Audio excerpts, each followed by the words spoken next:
음, 에, 오늘 또 광주 송원초등학교 안병상 교감 선생님과 함께하는 연수를 시작하겠습니다. 오늘의 주제는 이웃과 더불어 학습한다 이것입니다. 여러분들이 기왕에 많이 관심 가지고 공부를 하고 계실 줄 압니다만은 오늘은 그 전체를 정리한다는 뜻에서 한번 논의해 보도록 하겠습니다. 에, 맨 처음에 혼자의 힘의 한계. 혼자라고 하는 것은 한계가 있죠. 자, 그런 것이 어떤 것인가 조금 여기 읽어보면서 혼자의 힘의 한계. 사람은 누구나 혼자서 일할 때는 당시에 자신이 가진 바 모든 힘의 한계까지만 일할 수 있다. 혼자서는 그 한계를 넘어서 더 이상 향상적으로 변용하기는 어렵다. 이 한계를 넘어 더 이상 향상하기 위해서는 이웃이 있어야 가능하게 된다. 이웃으로부터 배움으로써 비로소 자신의 한계를 넘어 향상적으로 변용할 수 있다. 또 이게 혼자의 힘의 한계에 대한 얘기가 됐습니다만, 역시 혼자라는 것은 모든 일을 할 때 나 혼자부터 시작하지만은, 그러나 혼자서는 모든 일을 제대로 다 할 수 없다고 하는 것이 또한 사실입니다. 그래서 결국 이웃이 필요하다. 오늘은 그 이웃이 나의 선생님이시다고 하는 것. 내가 지적으로나 여러 면에서 자라기 위해서는 이웃이 절대로 필요한 존재라는 것, 이런 것에 대해서 논의해 보도록 그렇게 하겠습니다. 자기 나름의 생각의 차이와 한계. 자기 나름의 생각에 대해서는 이미 다 이야기가 됐습니다만은, 그러나 이것은 끝나는 것이 아니고 계속해서 우리의 논의의 대상이 되어야 할 대단히 중요한 과제라고 생각합니다. 자, 이 자기 나름의 생각에 대해서 다시 한번 생각해 보겠습니다. 각자의 자기 나름의 생각은 차이가 있고 한계가 있다. 차이가 있다는 것은 내 생각과 이웃 사람의 생각과는 차이가 있죠.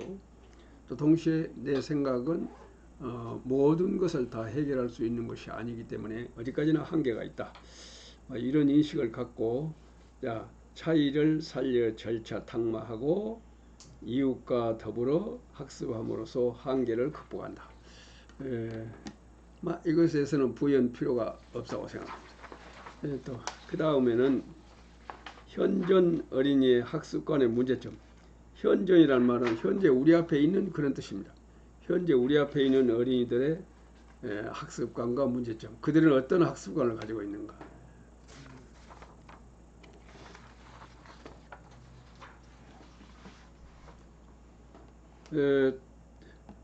현존 어린이의 학습관은 선생님으로부터 배운다. 이것이죠. 결국 학교에 와서 선생님은, 학교에 오는 것은 선생님으로부터 배우기 위해서 온다. 이렇게 어린이들은 생각하고 있습니다. 그래서 이 어린이들의 생각을 그야말로 180도 바꿔야만 되겠습니다. 선생님으로부터 배울 뿐만 아니라 이웃으로부터 더 많은 것을 배운다 하는 것에 대해서 어린이들이 알아들을 수 있는 말로, 학년 수준에 따라서 알아들을 수 있는 말로 이야기해서 어린이들이 정말 선생님으로부터 배우고 이웃으로부터 배운다. 이것을 제대로 알고 이웃의 소중함을 어린이들이 체감할 수 있도록 지도할 필요가 있다고 생각합니다. 자, 현존 어린이에게 형성되어야 하는 학습관은 어떤 것이냐. 그렇다면 선생님으로부터 배운다. 두말할 것도 없죠. 그 다음에 이웃과 더불어 배운다. 다시 말하면 이웃으로부터 배우고 자극받고 힌트 받는다. 그리고 이웃에게 가르쳐 준다. 이웃으로부터 배울 뿐만 아니라 나는 이웃에게도 가르쳐 준다고 하는 거. 이웃과 토의하고 토론한다. 그러니까 이웃이라고 하는 존재가 내가 가르쳐 주는 대상인과 동시에 또한 내가 배우는 나의 선생님이시다고 하는 것, 이런 생각을 어린이들 학습관으로 굳히도록 해야 되겠습니다. 자, 다음 가겠습니다. 다음은 이웃과 더불어하는 학습의 의의. 이것 선생님들 다 아시겠지만은 그 중요성에 비추어서 다시 한번 음미해 보도록 하겠습니다. 또 잠깐 실례합니다.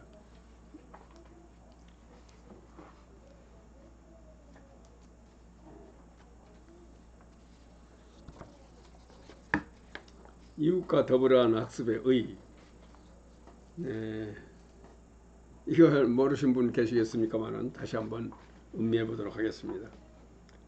이웃과 더불어 학습한다 함은 각자가 이웃과 함께 부딪힌 문제에 대하여 각자 나름의 자기 나름의 생각 곧 각자 나름의 잠정적 해답을 마련하여 그것을 전원이 동시에 제시하여 각자가 전원의 생각을 모두 알고 각자의 자기 나름의 생각과 그것들과의 비교사고 함으로써 각자의 소박했던 생각이 향상적으로 변형되며 동시에 전원의 생각이 높은 수준으로 평균화됨을 말한다.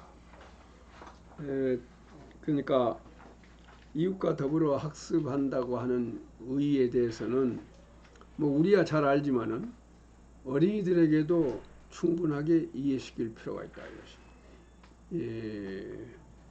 그런 데 대해서는 방금 말씀드린 이런 데 대한 부연 설명을 해주는 것이 좋을 것 같습니다.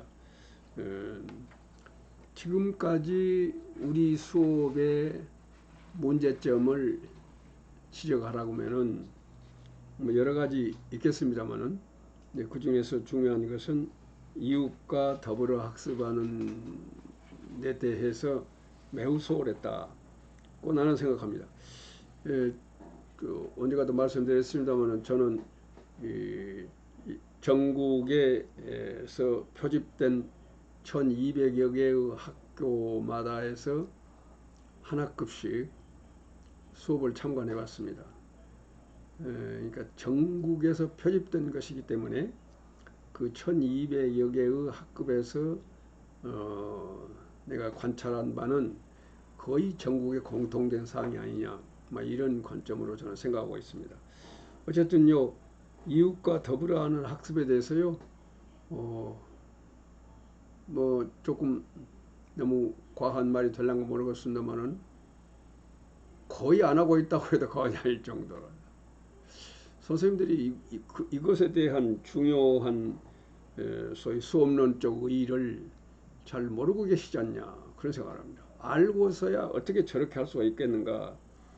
그러니까 선생님은 오로지 당신만이 가르치는 사람이고 어린이들도 선생님만이 나의 선생님이시다 이런 생각을 하고 있는 것 같아서 매우 걱정스러웠습니다. 이웃과 더불어 학습한다고 하는 데 대해서는 선생님뿐만 아니라 어린이들이 첫째 이해할 필요가 있다고 생각합니다. 자, 다음으로 가겠습니다. 이것과 관련해서 전문가들은 우리들한테 어떠한 교훈을 주고 있는가에 대해서 살펴보도록 하겠습니다. 전문가들의 가르침. 여러분이 잘 알고 있는 피가스키, 이 사람은 이런 말을 하고 있습니다. 어린이는 이웃과 더불어 하는 학습에서는 언제나 반드시 혼자서 하는 경우보다 더 많은 학습을 할 수 있다. 이런 말을 하고 있고요. 이 피가스키 이분이 발달의 최근접 영역이라고 하는 법칙을 에, 말씀하고 있다는 걸 여러분은 잘 아실 줄 압니다. 이 말을 뭐 설명할 필요가 없겠습니다만은 다시 한번 말씀드려보자면은 우리 사람에게는 누구든지 다 어떤 한계가 있다 이것이죠. 내가 성취할 수 있는 한계가 있다 말이에요. 혼자서는 그 한계를 넘어서 더 많은 성취를 하기는 어렵다, 불가능하다 하는 것입니다. 그런데 사람은 세상에 태어날 때에 자기의 한계를 넘어서 학습할 수 있는 그러한 무한한 가능성을 가지고 있다. 근데 그때에 이른바 무한한 가능성이라는 것은 무엇이냐면 이웃이 있을 때 가능하다 그런 말이에요. 그것을 이 피카스키라고 하는 사람이 법칙으로서 설명하고 있습니다. 여기까지는 내 힘으로 해결할 수 있다. 여기까지는 혼자의 힘만으로 성취할 수 있는 한계입니다. 여기까지는 모든 사람한테 이 한계가 있단 말이죠. 그런데 인간은 그 내가 타고날 때 가지고 나온 한계로 모든 일을 더 이상 성취할 수 없는 것이 아니라 혼자서는 여기까지인데 이웃과 더불어 하게 되면은 그 한계를 넘을 수가 있다. 넘어서 무한한 성취를 할 수 있다. 그래서 어떤 일에 대해서 이웃과 더불어 하면은 여기까지 할 수 있다. 혼자서는 여기까지 뵙긴데 이웃과 더불어 하게 되면 여기까지 할 수 있다. 그래서 이분이 말하기를 이 영역을 그러니까 자기의 힘의 한계로부터서 이웃과 더불어해서 성취하는 여기까지 이 영역을 발달의 최근점 영역이라고 말했어요. 이런 것도 어린이들 특히 고학년에게는 이 얘기를 지도를 해도 효과가 있지 않을까 그런 생각을 합니다. 하여튼 발달의 최근점 영역 우선 선생님들부터서 이것에 대해서는 아주 충분히 이해하시고 수업 때 이용하시면 좋겠습니다. 그 다음에 이게 브루나는 이렇게 해서 우리들에게 가르쳐주고 있습니다. 우리가 사물 현상을 인식하기 위해서 가지고 있는 가장 강력한 도구의 하나는 비교 대비이다. 비교 사고한다 그 말이에요. 비교 사고하는 것이 사물 현상을 인식하기 위해서는 아주 중요한 방법이다 하는 이야기 브루나가 하고 있습니다. 그 다음에는 이 모기갱이지로라고 하는 뇌과학자지요. 이분이 인간은 누구나 그 안에 슬기로움의 원석을 가지고 있으며 이 원석은 갈고 다듬을수록 슬기로워진다 이런 말이었습니다. 이 원석이라고 하는 것은 아직은 그 위력을 발휘할 수 없단 말이죠. 그것이 갈고 다듬어졌을 때 비로소 빛을 내는 것인데 이 갈고 다듬는 것은 누구에 의해서 갈고 다듬어지냐면 바로 이웃이다. 이웃에 의해서 갈고 다듬어진다 하는 이야기를 하고 있습니다. 역시 모기갱이지로 자신과 강렬하게 상의한 사람을 많이 만들수록 뇌는 잘 발달한다. 자신과 강렬하게 상의한 사람, 바꿔 말하면 자기의 생각과 정반대되는 생각을 가지고 있는 사람과 이야기를 나누면은 뇌의 발달에 가속도가 붙는다 그런 말이 되겠습니다. 그 다음에 이 히가미 타다시 이분은 이런 말을 하고 있습니다. 어떤 어린이가 마련한 생각에도 몇 %인가의 옳은 생각이 함유되어 있다. 그러니까 상대하고 이야기를 나누게 되면은 그러니까요. 어떤 어린이가 마련한 생각에도 몇 %인가의 옳은 생각이 들어있다 이 말이에요. 근데 그쪽에서 말하고 있는 것이 옳은 생각일 때만 나에게 도움이 되는 것이 아니라 그쪽에서 말하고 있는 것이 전혀 사실과 다른 이야기도 나에게 아주 중요한 내가 나의 사고를 일굼에 있어서 아주 중요한 계기가 된다고 하는 것입니다. 또 이 생각은 이웃과 더불어 하는 대화 과정 속에서 비교 사고 됨으로써 향상적으로 변형돼 나간다. 이러므로 대화하는 이웃들은 모두 내가 제대로 학습할 수 있도록 도움을 주는 선생님들이다.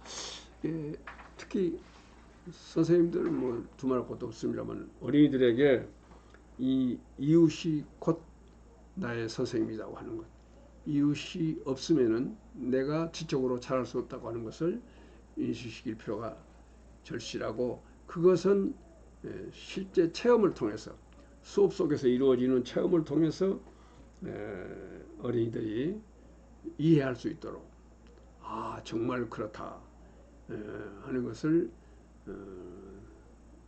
이해할 수 있도록 했으면 좋겠습니다. 다음에 나가노 시게토라고 하는 사람이 교사가 정해놓은 정답을 알아맞히는 일이 교육이라고 생각하고 있는 동안은 스스로 사고하는 힘을 기를 수 없다. 이 말은 무슨 말이냐면은 교사가 정해놓은 정답 알아맞히기가 아니다고 하는 것에 대해서는 지난번에 말씀드렸습니다. 또 제가 참관한 그 모든 수업에서 공통적으로 느끼는 것은 선생님이 물음을 던질 때, 발문을 던질 때에 반드시 당신 머릿속에 있는 정답을 알아맞히도록 하는 것, 이것이 바로 발문하는 목적으로 간주하고 있는 것 같습니다. 네, 그것은 아주 잘못된 생각이죠. 발문이라고 하는 것은 어린이로 하여금 사고하도록 하기 위해서 던지는 물음입니다. 수업의 최종 목표는 아시다시피 사고력 기르는 일 아니겠습니까? 사고력을 어떤 방법으로 사고력이 길러지냐면 각자가 사고했을 때 사고한 만큼 길러진다 이 말이에요. 그래서 각자가 사고해야 된다 말이죠. 근데 각자가 사고를 함에 있어서 결국은 뭔 사고를 해야 되느냐, 교사가 원할 때 원하는 내용의 사고를 해야 된다 말이에요. 근데 그렇기 때문에 선생님이 던진 물음은 바로 당신이 원할 때 원하는 사고를 하도록 하기 위해서 던지는 물음이거든요. 그래서 어린이들이 바로 그것을 골똘히 사고해 주도록 해야 된다 이 말이죠. 그렇게 하기 위해서는 어쩌겠습니까? 결국은 어린이들이 내가 원할 때 원하는 내용의 사고를 하지 않을 수 없도록, 그야말로 사고하는 능동적 주체가 되도록 지도할 기술이 있어야 되겠다고 말이죠. 발문의 기술에서 이미 얘기한 바입니다만 나가노 시게토 이 사람은 상당히 일본에서는 권위 있는 사람입니다. 이 사람이 교사가 정해놓은 정답을 알아맞히는 일이 교육이라고 생각하고 있는 동안은 스스로 사고하는 힘을 기를 수 없다. 근데 많은 선생님들이 교사가 정해놓은 정답을 알아맞히는 것이 발문이다 이렇게 생각하고 있는 것 같아요. 그래서 이 생각 바꿔야 되겠다 하고 제가 가는 곳마다 강조하고 있습니다만, 다음인데, 내 머리는 내가 가꾸고 이웃과 더불어 이웃에게서 찾아 배우고 이웃의 가르침을 받아 가꾼다. 가와시마 류타, 이 사람도 그 일본의 뇌과학자입니다. 아주 세계적으로 그 이름이 높은 사람인데, 이 양반이 쓴 책을 보니까 이런 말이 있어요. 내 머리는 내가 가꾸고 이웃과 더불어 가꾼다. 이런 것은 선생님들만 알고 계실 것이 아니라 어린이들에게 아주 철저하게 지도할 필요가 있다고 생각합니다. 또 내가 늘 말씀드렸습니다만 이제는 말입니다. 뇌과학에 대한 지식이 없으면은 좋은 수업하기가 상당히 어렵지 않냐 그런 생각이 듭니다. 그만큼 뇌과학 쪽에서 이 수업과 관련되는 이론이나 기술을 많이 개발해 놓았습니다. 우리말로 번역된 책도 있는 것 같습니다. 뇌과학에 관련되는 책을 읽어봐 주셨으면 이런 요망을 하고 싶습니다. 다음에 그 유명한 요시모토 히토시 수업 과정이란 집단 사고의 조직화 과정이다. 여기서 집단 사고라는 것은 결국 이웃과 더불어 사고하는, 이웃과 더불어 학습하는, 그렇게 생각하시면 되겠습니다. 수업이란 지식 전달의 과정이 아니라 발견과 탐구의 과정으로서 구성하지 않으면 아니 된다. 이런 말 하고 있습니다. 이상에서 몇 분의 이웃과 더불어 학습과 관련되는 지도의 말씀을 읽어봤습니다만은 그 밖에도 많은 교수학자들이 이웃과 더불어 하는 학습의 중요성을 얘기하고 있습니다. 다음으로 가겠습니다. 이웃과 더불어 하는 학습의 효과, 지금까지 말씀드렸습니다. 예를 하나 들어보도록 하겠습니다.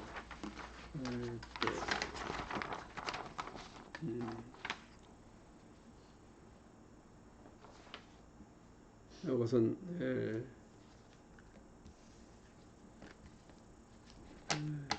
덜 옳은 생각을 내놓은 어린이는 전원의 완전 학습을 위하여 공헌한다. 덜 옳은 생각이라는 말은요, 지금까지 우리가 흔히 쓰던 말로 하자면 오답이라 그런 말입니다. 여기서 조금 다른 얘기를 좀 해보겠습니다. 우리는 지금까지 정답이니 오답이니 이런 말을 썼습니다. 나는 이 말을 안 쓰기로 했습니다. 그래서 선생님들에게도 이 말 쓰지 않으셨으면 좋겠다, 그런 생각을 합니다. 어째서 그러냐면은 아까도 말씀드려서 되풀이 됩니다만은 지금까지 우리들은 발문이라고 하는 것은 결국은 선생님 머릿속에 있는 정답을 알아맞추는 일이다. 정답 알아맞추기, 이것이 바로 선생님이 던진 뜻이다, 발문의 뜻이다 하고 어린이들이 그렇게 알고 있습니다. 절대로 그런 것이 아니죠.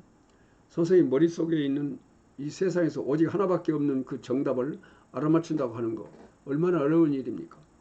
그래서 지금까지 아주 지적 순발력이 좋은 우수한 어린이들이 몇 명이 손들고 응답하고 그랬었습니다. 그리고 그 밖에 모든 어린이들은 세상에 하나밖에 없는 그 어려운 답을 알아맞추기가 어려워서 가만히 앉아서 방관자가 됐던 것이죠. 이것은 대단히 선생님들이 잘못 생각하고 있었기 때문에 어린이들을 AB 양군으로 분열시켜온 가장 잘못된 일이었습니다. 발문이라고 하는 것은 어린이들로 하여금 그야말로 이모로 저모로 생각하게 하는 것, 각자가 가지고 있는 지식이나 상식이나 경험, 그리고 정보, 자료 이런 것들을 종합적으로 활용해서 부딪힌 문제를 해결하기 위해서 이모로 저모로 골똘히 사고하는 것, 그래서 자기 나름의 생각을 마련하는 것, 그 자기 마련된 자기 나름의 생각, 그것을 얻기 위해서 발문한 것이죠. 결국 그것을 얻기 위해서라고 그 말은 뭔 말이냐면 그것을 얻는 과정 속에서 어린이들은 그야말로 많은 사고 활동을 했다 이거죠. 그래서 사고함으로써 사고한 만큼 사고력이 길러졌다 이 말이에요. 그러니까 또 선생님이 던진 물음이 어린이들에게 무슨 물음이다. 그러니까 선생님이 지금 묻고 있는 것이 무엇이다고 하는 것을 어린이들이 정확 알아야 사고할 수 있겠죠. 발문의 중요성, 다시 말하면 발문을 만드는 방법이 어렵다고 하는 것이 바로 그것인데, 다시 말하면 어린이들이 선생님이 지금 묻고 있는 말이 무엇이다, 그래서 나는 무엇을 생각해야 된다 하는 것을 잘 알게끔 발문해야 된다 말이죠. 그래야 어린이들이 사고할 수가 있기 때문에요. 어쨌든 발문이라고 하는 것은 어린이들 각자로 하여금 사고하게 함으로써 자기 나름의 생각을 마련하게 하는 것. 자기 나름의 생각을 마련하게 하는 것. 자기 나름의 생각이란 말이에요. 선생님 머릿속에 있는 정답이 아니란 말이에요. 우리가 정답이란 말을 쓰면은 지금까지 생각했던 것처럼 선생님 머릿속에 있는 답, 이렇게 생각하기 쉽기 때문에 나는 이 정답이란 말은 너무 많이 오염된 말이기 때문에 이거 쓰지 않기로 하고, 그래서 옳은 생각 그렇게 했습니다. 옳은 생각. 그리고 어린이들이 그 옳은 생각이 아니고, 그러니까 100% 옳은 생각이 아니고 뭐 그런 것을 수량으로 말하는 것이 이상합니다만은 가령 90% 정도, 또는 어떤 경우에 한 50% 정도, 또는 어떤 경우에 한 10% 정도 옳은 생각이 한 10% 정도, 옳은 생각이 한 20% 이렇게 생각을 한다면은 그 옳은 생각 아닌 덜 옳은 생각, 그러니까 99% 붙어서 1%까지가 되겠죠. 나는 이것을 덜 옳은 생각이라고 생각합니다. 옳은 생각, 제일 위에 옳은 생각, 그 다음에 99%저 밑에 1%까지는 덜 옳은 생각. 그렇게 생각하는 것이 좋다 생각합니다. 예, 지금까지는 우리는 어쨌습니까? 99%부터 1%까지 이른바 덜 옳은 생각은 전부 다 오답이었었단 말이죠. 정답 아니고 오답이었었다. 그래서 이 정답과 오답이란 말은 그야말로 지금까지 우리 어린이들의 참 아주 우리 어린이들 지적 발달을 굉장히 방해했던 말이기 때문에 이 말을 써서는 안 된다고 생각합니다. 자, 그래서 덜 옳은 생각. 자, 덜 옳은 생각을 내놓은 어린이는, 그러니까 100%가 옳은 생각이라면은 99%부터 1%까지의, 또는 0.1%, 0.001%, 하여튼 선생님이 묻는 말과 관련해서 이모로 저모로 생각해서 얻은 생각이라면은 그 몇 %인가의 옳은 생각이 들어있다, 이렇게 생각하는 것이 좋다. 덜 옳은 생각을 내놓은 어린이는 전원의 완전 학습을 위하여 공헌한다. 자, 그러면 정말로 공헌하는가 하는 것에 대해서 예를 들어보겠습니다. 수학입니다. 가장 큰 분수를 찾으시오. 분수에 대해서 우리가 흔히 내놓은 문제죠. 그런데 시원이라는 어린이가 99분의 9입니다. 그랬단 말이에요. 왜냐하면은 하고 이렇게 설명을 합니다. 분자도 분모도 가장 크다고 말이에요. 그러므로 9분의 9가 가장 크다 하고 그런 판단했습니다. 자, 우리가 지금까지 해온 방법으로는 이것은 틀렸죠. 그러니까 오답으로 처리해 버린단 말이죠. 이 어린이가 9분의 9라고 생각하기까지는 머릿속에서 뭔가 사고했을 것 아니겠습니까? 그런데 그러한 것은 전혀 의미가 없고, 그 9분의 9라고 하는 이른바 옳지 않은 답을 생각해 내기까지 머릿속에서 이 어린이는 많은 걸 생각했단 말이죠. 사고하는 그 자체가 중요한 것이란 말이에요. 정답을 생각했을 때, 선생님 머릿속에 있는 정답을 말했을 때게, 그때게 머리가 발달한 것이 아니라 사고했을 때 자기가 가지고 있는 지식, 상식, 경험, 이러한 것들을 종합적으로 활용해서 이모로 저모로 생각해서 9분의 9가 맞다. 이 9분의 9가 옳다고 하는 생각을 하기까지 해서 그는 상당히 많은 것을 사고하지 않았습니까? 사고한 만큼 사고력이 길러졌다 이 말이죠. 그러니까 사고하는 과정이 중요한 것이지 결과가 중요한 것은 아니란 말이죠. 자, 그래서 예전 같으면 그건 틀렸다 하고 할 바이지만은 여기서는 그렇게 해서 안 되겠죠. 이렇게 어린이들이 설명을 했습니다. 에 대해서 결과에서는 무엇입니까? 이 과정에 대해서 상당히 시간이 걸리겠습니다만은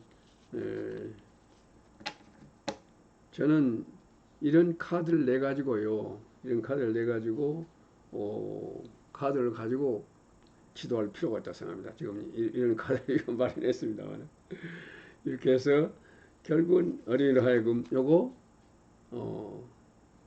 요것은 이게 하나를 색칠했을 때는 하나를 색칠해보자. 수업이니까 어린이한테 이런 카드를 주고 말입니다. 자, 전부 다 같다고 하는 것을 이렇게 전부 다 같다고 하는 것을 그 다음에 자 이것에 대해서 하나에 대해서 색칠해보자. 자 그럼 얼마죠? 2분의 1이다 이 말이죠. 그 다음에 어디서 와? 하나 더 칠해보자. 그러면 얼마냐고 말이에요. 분수로 하면은 2분의 2다 그 말입니다. 2분의 2다. 그러니까 다시 말씀드리면요, 이렇게 해서요, 선생님이 색을 칠해주면 어쩌냐 이런데 색을 칠해주면 안 돼요. 요 카드 만들어 주는 데까지는 선생님이 하지만은 나머지 색칠하고 이런 작업은 어린이들이 해야 된단 말이죠. 이 작업한다는 것은 무엇이냐면은 많은 것을 사고 온다고.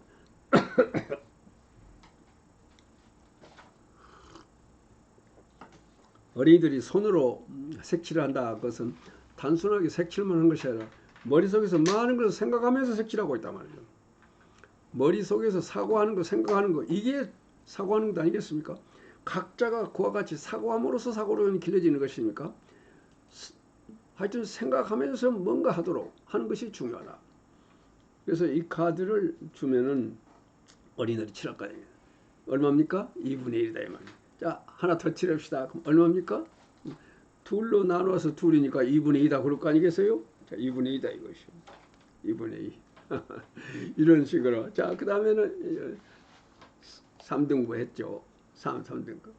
자, 그러면은 여기 또 칠해봅시다. 3분의 1 칠합니다. 3분의 1입니다.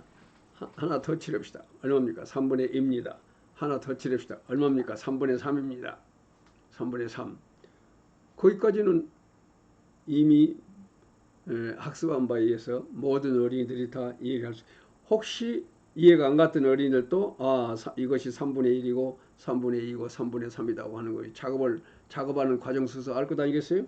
자, 또 이렇게 그래서 빨간색이 다 칠해졌으니까 똑같은데 이거는 2분의 2, 3분의 3 이렇게 4분의 이것도 마찬가지로 그런 작업을 하고요.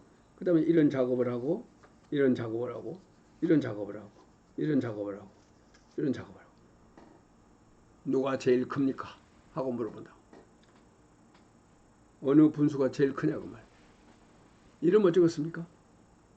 이러면은 모든 어린이들이 물론 이제 이미 다 알고 있는 어린이들도 있겠습니다만 몰랐던 어린이들은 완전히 똑같구나 하는 것을 알게 됩니다. 근데 우리는 그 지적 순발력이 적은 어린이를 가르치기 위해서 수업하는 거 아닙니다. 그들은 물론이고 그러하지 못한 어린이들, 이런 어린이들이 아주 중요한 우리들의 지도의 대상이라고 하는 것을 한시도 잊어서는 안 돼요. 지금까지 우리 수업은 말입니다. 79년 동안 계속해서 이루어진 우리 수업은 한마디로 말하면은 우수한 어린이들 중심으로 이루어졌습니다. 그리고 그 밖의 어린이들은 이것은 선생님들이 다 그렇게 생각했다고 하는 것은 아닙니다만은 많은 선생님들이 인간의 능력에는 개인차가 있다고 하는 것을, 그래서 결국에 가서는 수업에 한계가 있다. 개인차가 있기 때문에 우수한 애기들은 수업을 제대로 하고 그러하지 못한 어린이들은 결국은 학습에 실패, 학습을 불완전하게 하는 것은 이것은 불가피하다. 그리고 어떤 의미에서는 필요학적이단 말이에요. 이런 생각. 왜냐하면 인간의 능력에는 개인차가 있기 때문에 이런 생각이 있습니다. 교육이라는 것은 무엇이냐면 개인차가 있기 때문에 그 개인차에 맞추어서, 그러니까 그 개인차에 맞추어서, 그 말은 뭔 말이냐면은 어떤 어린이는 발문을 던졌을 때에 결국은 100% 무릎만 던져가지고서는 사고하기가 어렵다. 네, 그러므로 애트킨슨이라는 사람이 뭐라고 말했냐면은 모든 어린이들로 하여금 사고할 수 있도록 하기 위해서는 최소한도 50%는 가르쳐 줘야 된다고 그랬어요. 50%는 그러니까 그 문제를 해결하며 필요한 지식이나 정보나 자료나 이런 것들을 50%는 줘야 된다. 그리고 그것을 가지고 50% 문제를 해결하도록 해야 된다 이랬습니다. 그러니까 50%는 가르쳐 주고 그 50%를 가지고 나머지 50% 문제를 해결하도록 하자. 이것이 가장 우수한 애기들의 경우입니다. 그렇지 못한 애기에 대해서는 10% 가르쳐주고 60%, 70% 가르쳐주고 80% 가르쳐주고 90% 가르쳐주고 10%만 사고하게 한다. 그러니까 각자의 필요와 요구에 맞게 지식이나 정보나 자료를 주고 그걸 가지고 사고하도록 한다. 그러니까 각자에 맞게. 이것에 대해서는 다른 시간에 또 좀 말씀을 드리겠습니다만, 자, 이 경우를 보면 어쩌겠습니까? 이런 식으로 해서 모든 어린이들이 다 제대로 학습할 수 있도록 했으면 하는 생각입니다. 흔히 되풀이됩니다만 이렇게 해서 9분의 9가 가장 크다고 C1이 말을 했습니다. 그건 틀리다 이렇게 하고 어떤 어린이가 똑같습니다. 그러면 맞았다. 이러고 다음으로 가본다 이 말이죠. 그러면은 그때 현재까지 이것에 대해서 분별을 못한 어린이는 어쩌겠습니까? 결국 모르고 넘어가 버리지 않겠어요? 그것은 수업이 아니다 말이죠.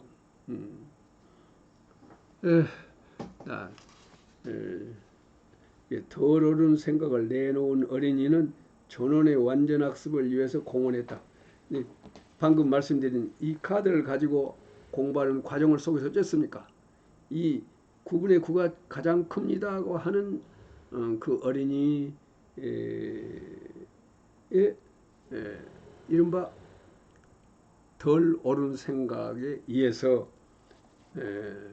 그와 같이 덜 옳은 생각을 가지고 있던 모든 어린이들이 제대로 학습할 수 있는 좋은 기회가 되었습니다. 자, 말하자면은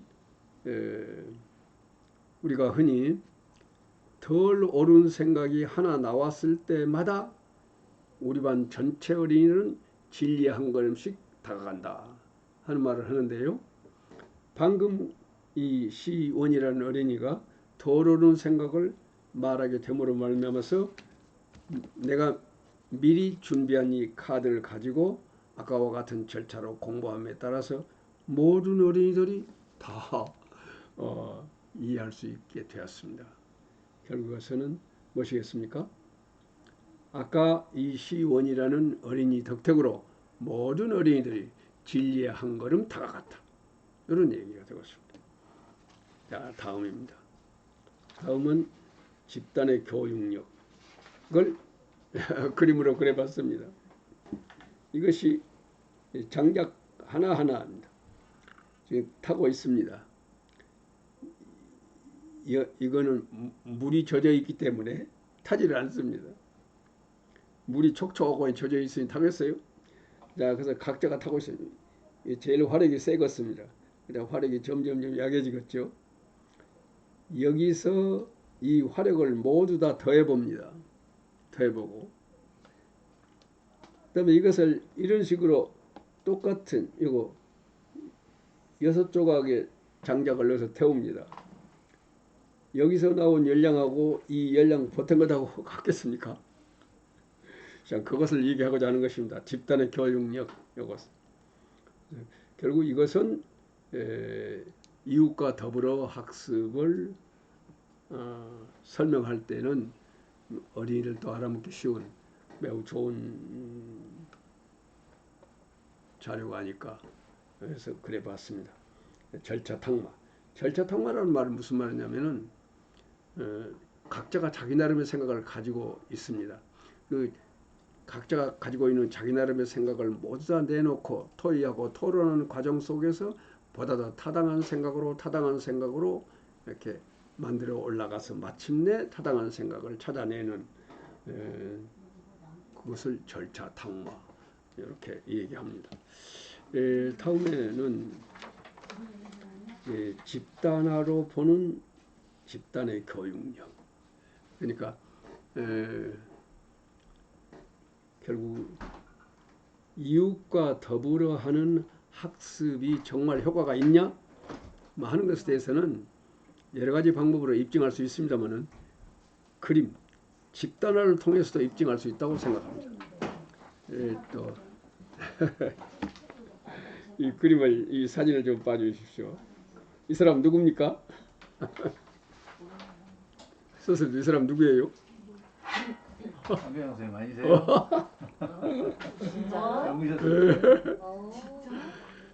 이 사람 실은 내가 젊었을 때 모습입니다. 여기 부설학교, 교육대학 부설학교 교사로 있을 때에 제가 그 집단화를 상당히 연구를 많이 했습니다.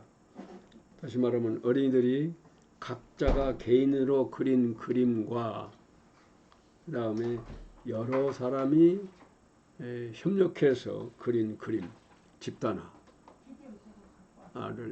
가지고서 각 개인마다 혼자서 그랬을 때하고 집단화로 그랬을 때하고는 어떤 차이가 있는가 그런 것을 알아보기 위해서요. 집단화를 많이 지도를 한 바가 있습니다. 지금 이것은 보시다시피 조각조각 있죠. 이것은 어린이 한 사람이 그린 그림입니다. 한 사람이 그린 그림입니다. 그래서 이거는 무엇이냐면요. 얼른 보시다시피 숲에 있는 나무지요. 지금 숲을 여러 사람이 그렸는데 어떻게 그렸냐면은 큰 종이에다가 여러 사람이 함께 그릴 수도 있지만은 이것은 조각조각 각자가 그린 조각을 모아놓은 것입니다. 야, 어떻게 하느냐면은 숲을 그립시다. 그래요. 각자가 연필로 숲을 그립니다. 근데 그 중에서 가령 30명 어린이가 같은 숲이라고 하는 테마를 가지고 각자가 그렸습니다. 연필로만 그립니다.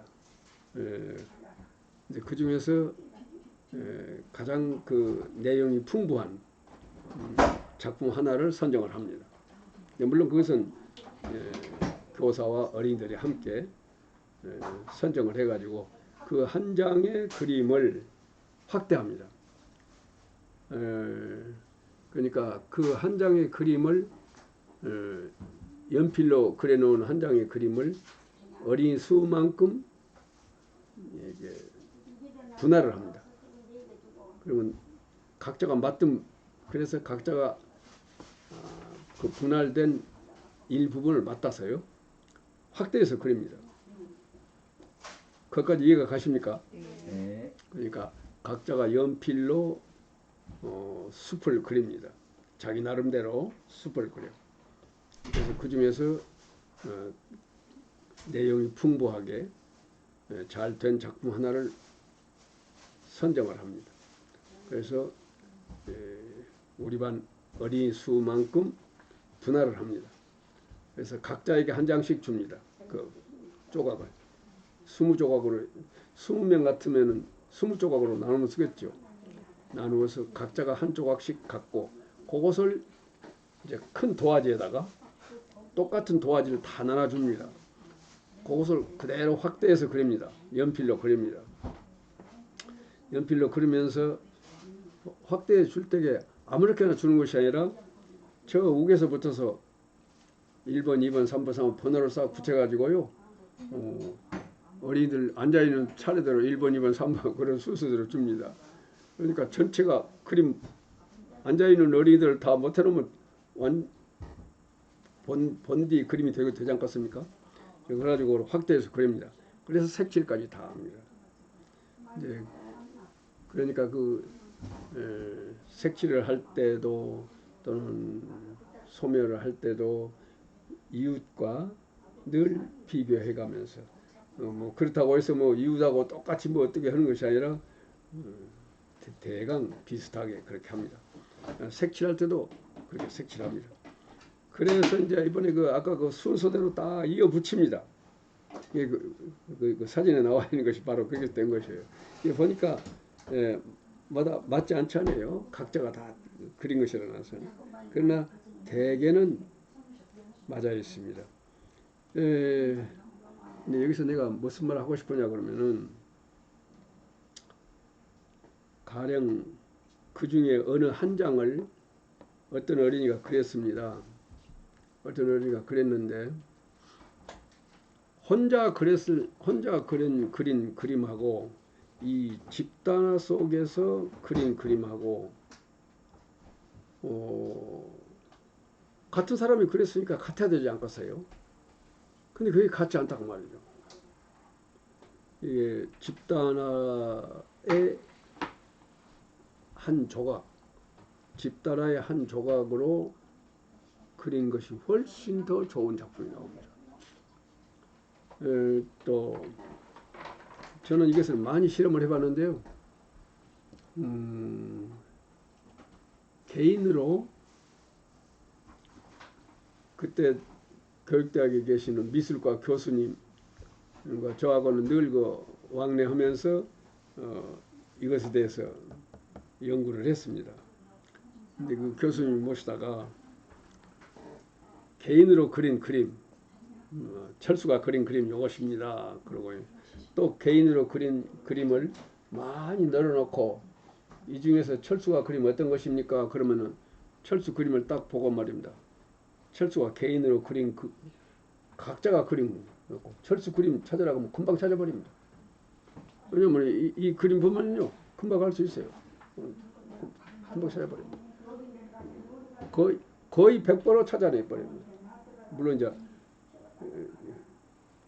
전문가이니까 대학 교수님이니까 그거에 대해 연구도 잘 돼 있지.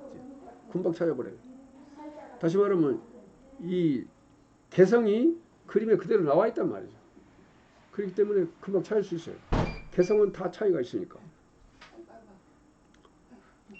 그런데 이 혼자서 그려놓은 그림하고 여러 사람이 함께 그렸을 때의 그 철수라는 애가 그린 부분하고를 보면은요 굉장히 차이가 있어요. 그러니까 이 중에서 철수가 그린 부분이 어디인가 찾아보시오. 그러면은요 아까는 혼자 그린 그림을 금방 찾아버렸는데 집단화 속에서는 못 찾아요. 한 번도 찾아본 일이 없습니다. 그 교수님이 늘 와서 해봐도 한 번도 없어요. 못 찾아요. 그것은 무엇을 말합니까? 그래서 결국에 가서는 이 부분을 그랬습니다. 그러면은 와 비교가 안 된다고. 혼자 그린 그림하고 여러 사람이 함께 그린 그림하고 보면은 비교가 안 되게 많고 훌륭하다 그런 말. 대단히 작품이 좋다 그 말이에요. 그래서 그 부분만 딱 잘라놓고 봅니다. 그 부분만 잘라놓고 여기 보면은요, 그 어린이가 그랬다고 믿을 수가 없어요.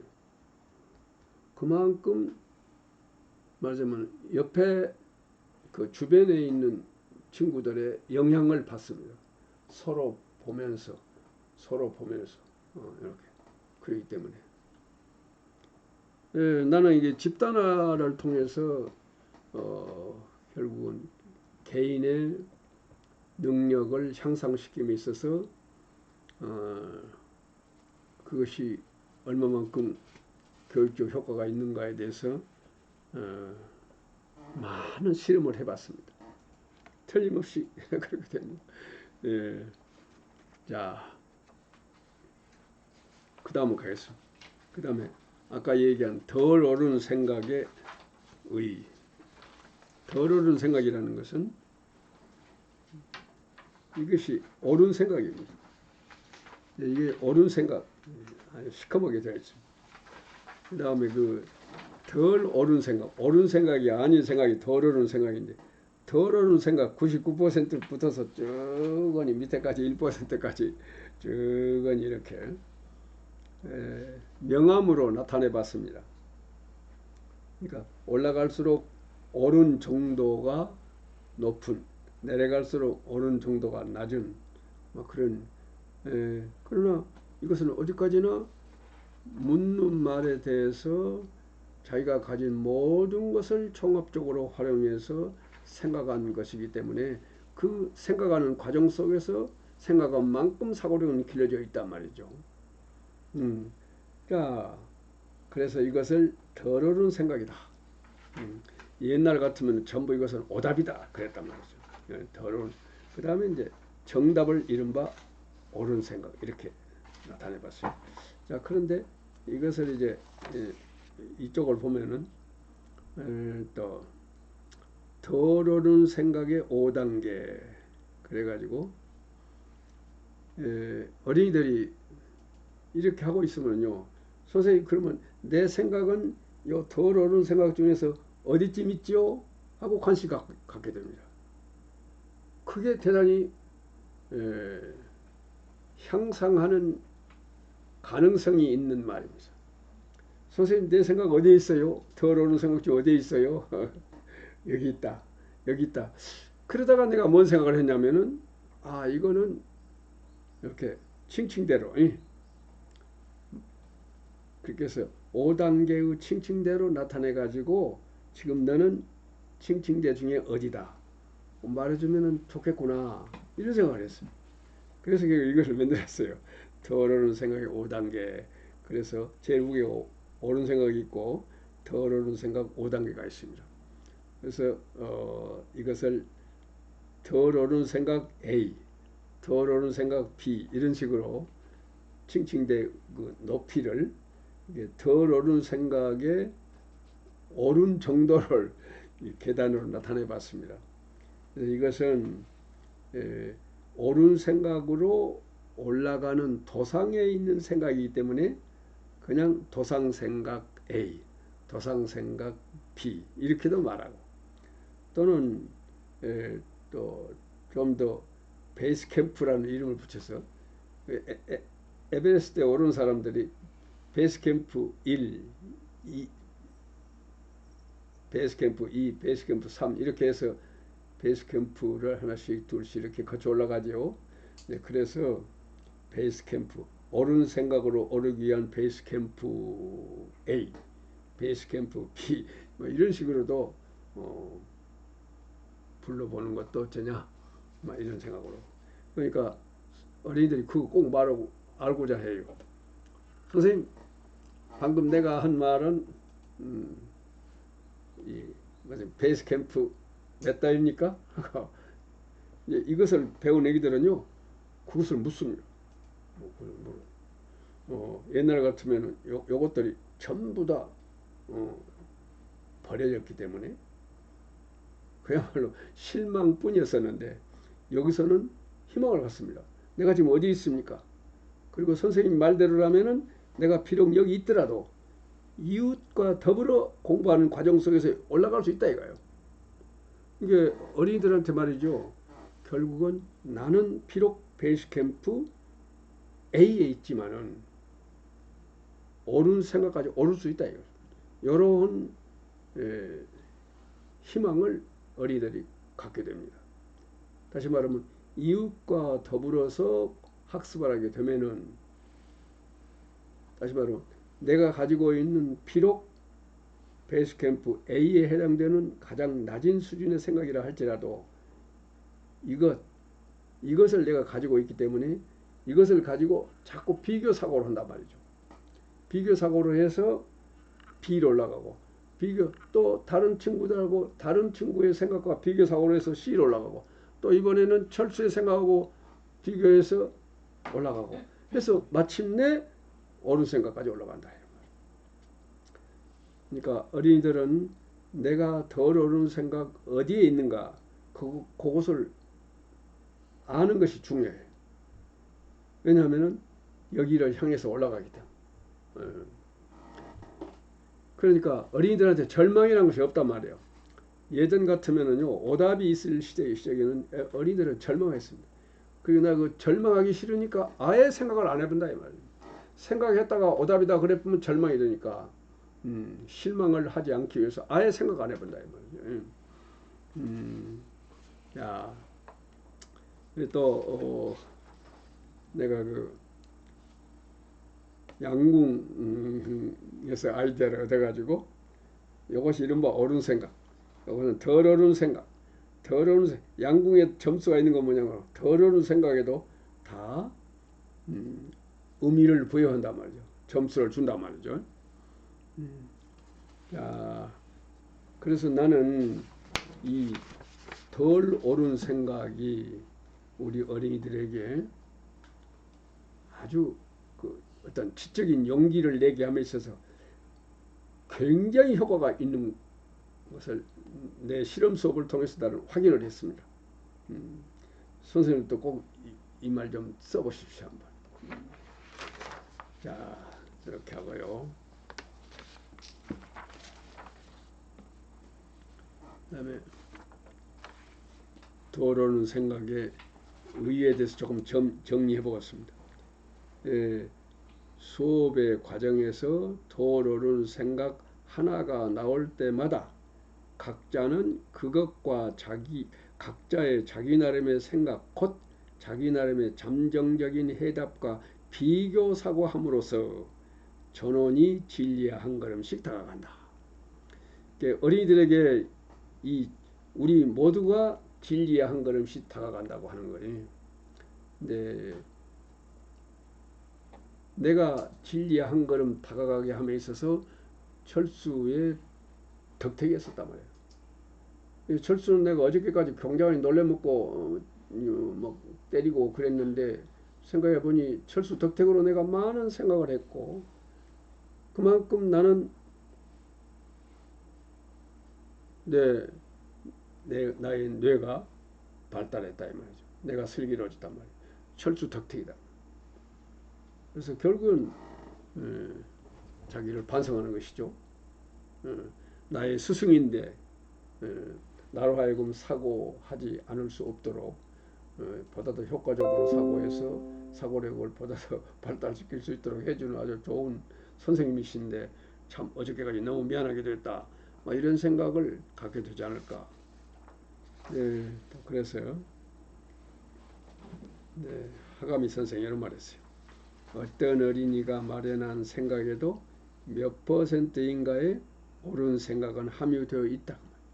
그래서 이런 생각에서 아까 얘기한 대로 덜 옳은 생각이라는 개념을 제가 생각해 낸 것입니다. 또 그 다음에 교실에는 옳지 않은 생각은 없다.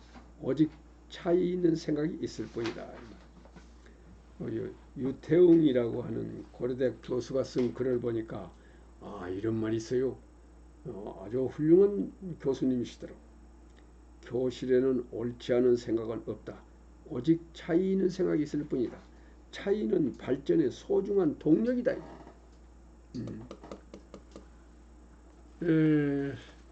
근데 이런 것들을 선생님만 알고 있을 것이 아니라 어린이들에게도 알기 쉬운 말로 설명을 해줬으면 좋겠어요.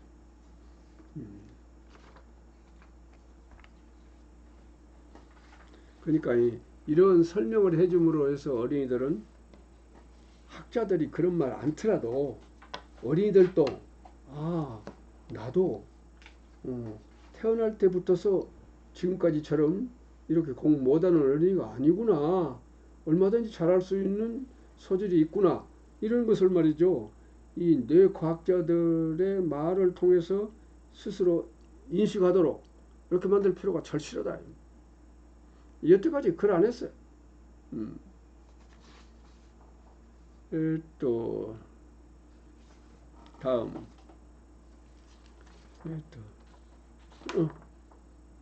참, 평점을 준다. 평점을 준다. 이것은요, 지금 발문을 했습니다. 근데 어린이들이 자기 나름의 생각을 마련해서 노트에다 기록을 했습니다. 자, 기록했죠. 근데 나는 상당히 의도적으로 덜 옳은 생각을 하고 있는 철수. 그러니까 물론 이제 책상 사이를 돌아다니면서 발문을 해서 각자가 마련하는 것을 반드시 노트에 기록해야 돼요. 노트 기록한 것을 봤습니다. 노트 기록한 것을 철수가 기록하는 것을 봤어요. 그리고 그것이 대단히 의미를 많이 가지고 있단 말이에요. 그래서 딱 돌아와서 모른 체하고 철수 뭐라고 썼는고? 철수가 발표합니다. 칠판에 씁니다. 내가 칠판에 요약했어요.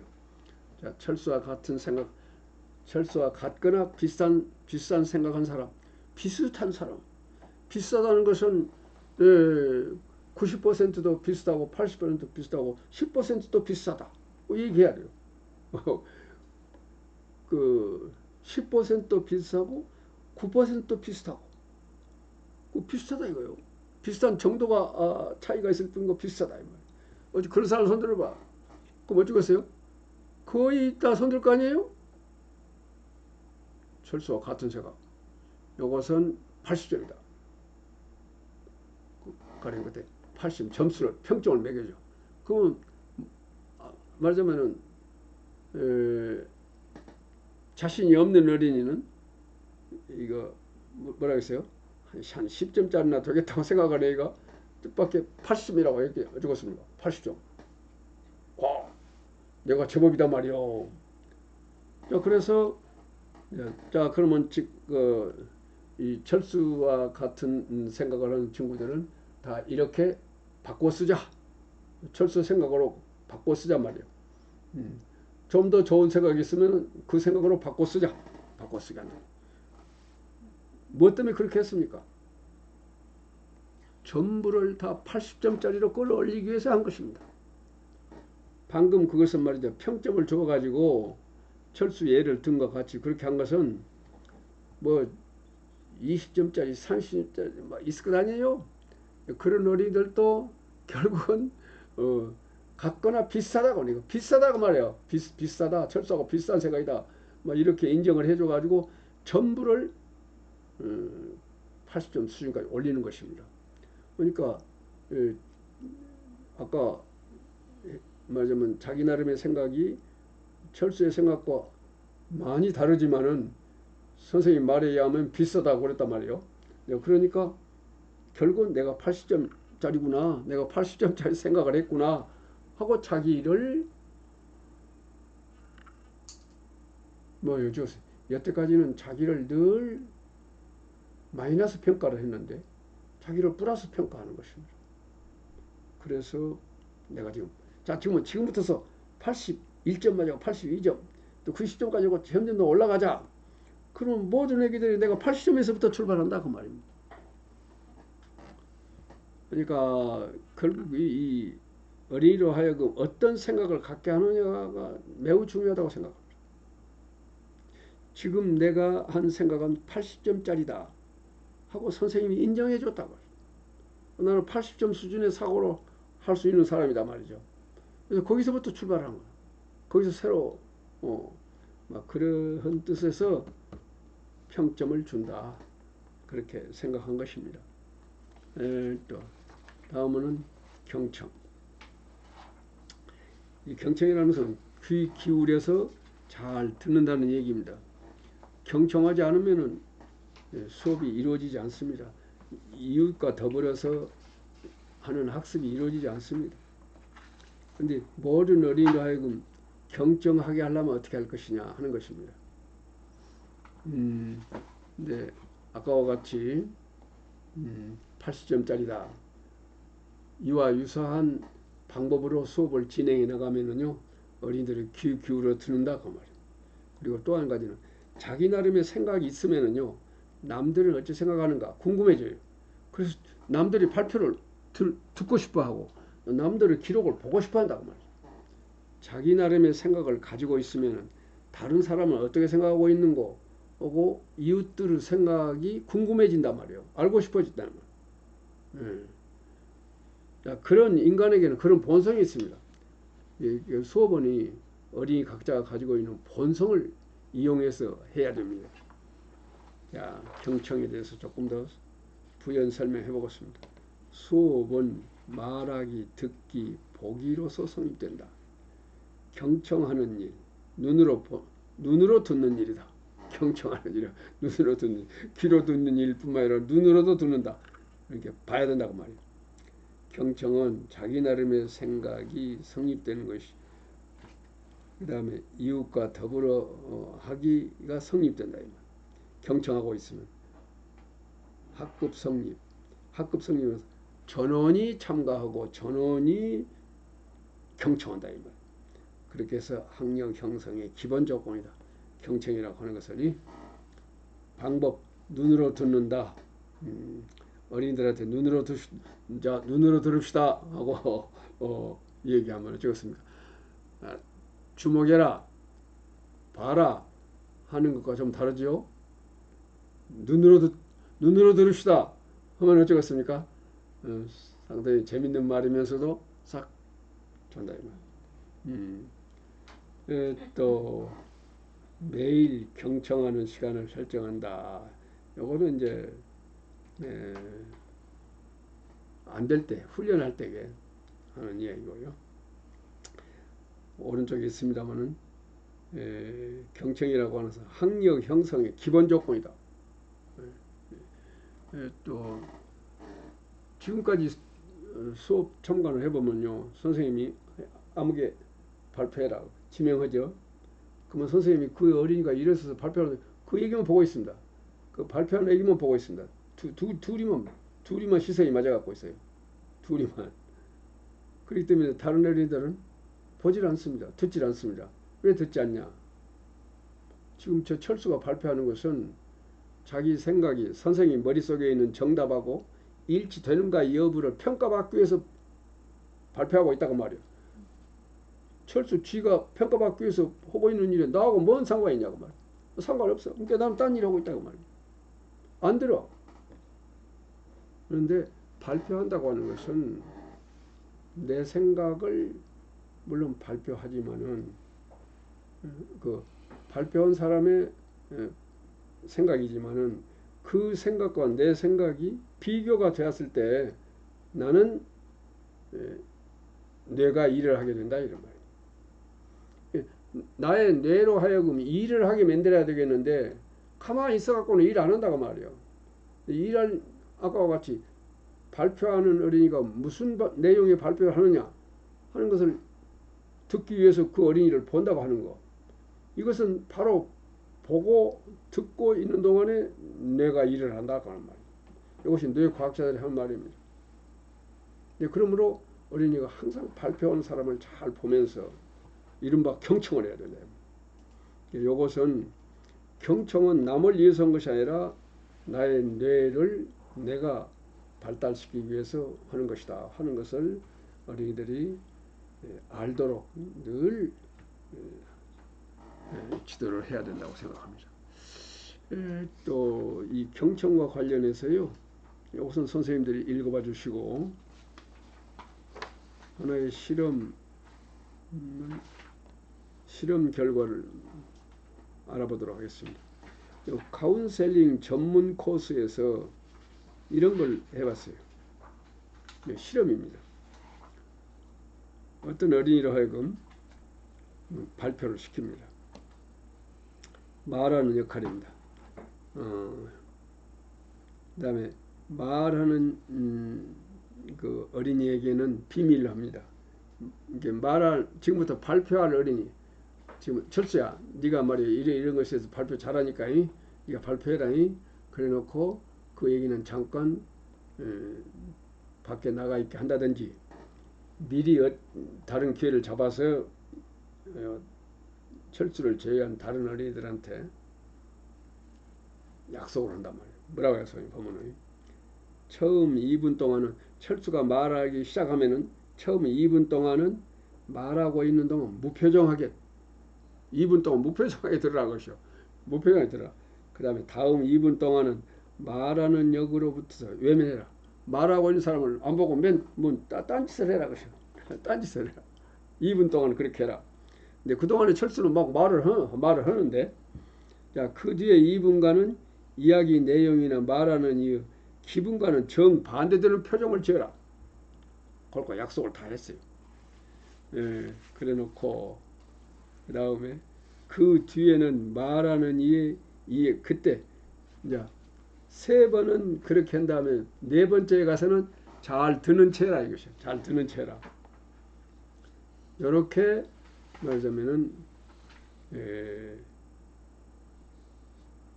듣는 사람이 전혀 경청을 안 하는 그러니까 앞에 세 번은 그렇게 딴짓을 하고 마지막에 네 번째 가서는 아주 열심히 듣는 채가 고개도 끄덕끄덕지고 말이에요. 막 그랬는데 나중에 이 얘기가 끝난 다음에 그러니까 그 어린이는 실험을 하고 있는 줄 모르지 지금 모르고 철수를 발표를 하고 있단 말이에요. 근데 말하는 여그 반응은 어떻게 나왔냐면은 철수는 처음에는 열심히 말을 했단 말이에요. 점점 듣는 태도가 안 좋아.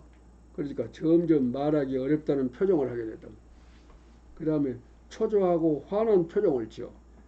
그 다음에 이제 마지막 2분 동안에 열심히 들어줬음에도 불구하고 2분 만에 말을 중단해 버렸다. 예, 말하는 이로 하여금 말을 잘하게 함에 있어서 듣는 이의 책임이 크다는 것을 알 수 있다 이 말입니다. 그래서 이것은 요 실험이 아니라도 우리는 이미 다 잘 알고 있지만은 이 어린이들에게도 요 실험의 결과를 얘기해서 잘 듣지 않으면은 우선 내가 공부를 제대로 할 수 없지만은 말하는 이도 흥이 나지 않는다 하는 이야기를 해서 내가 말을 할 때에 듣는 이들이 그런 반응을 보이면은 내가 제대로 말할 게 없다고 하는 거 이런 것을 얘기 들 필요가 있다고 생각합니다. 그 다음에는 내가 학교에 오는 이유가 무엇이냐 애들한테 한번 물어볼 필요가 있어요. 슬기로워지기 위해서 온다. 이런 말로 어린이들이 내가 학교에 온 이유를 설명할 수 있도록 지도할 필요가 있다고 생각합니다. 그러하기 위해서는 생각해야 된다. 그 다음에 두 번째, 문의를 이웃들과 더불어 하기 위해서 온다. 첫째는 내가 슬기로워지기 위해서 온데 그러기 위해서는 말하자면 사고해야 된다. 생각을 해야 된다. 계속해서 생각해야 된다. 그 다음에 이웃과 더불어서 해야 된다 하는 거. 이런 지도를 계속해서 할 필요가 있다고 생각합니다. 또 그 다음에 내 생각을 마련하여 발표하기 위해서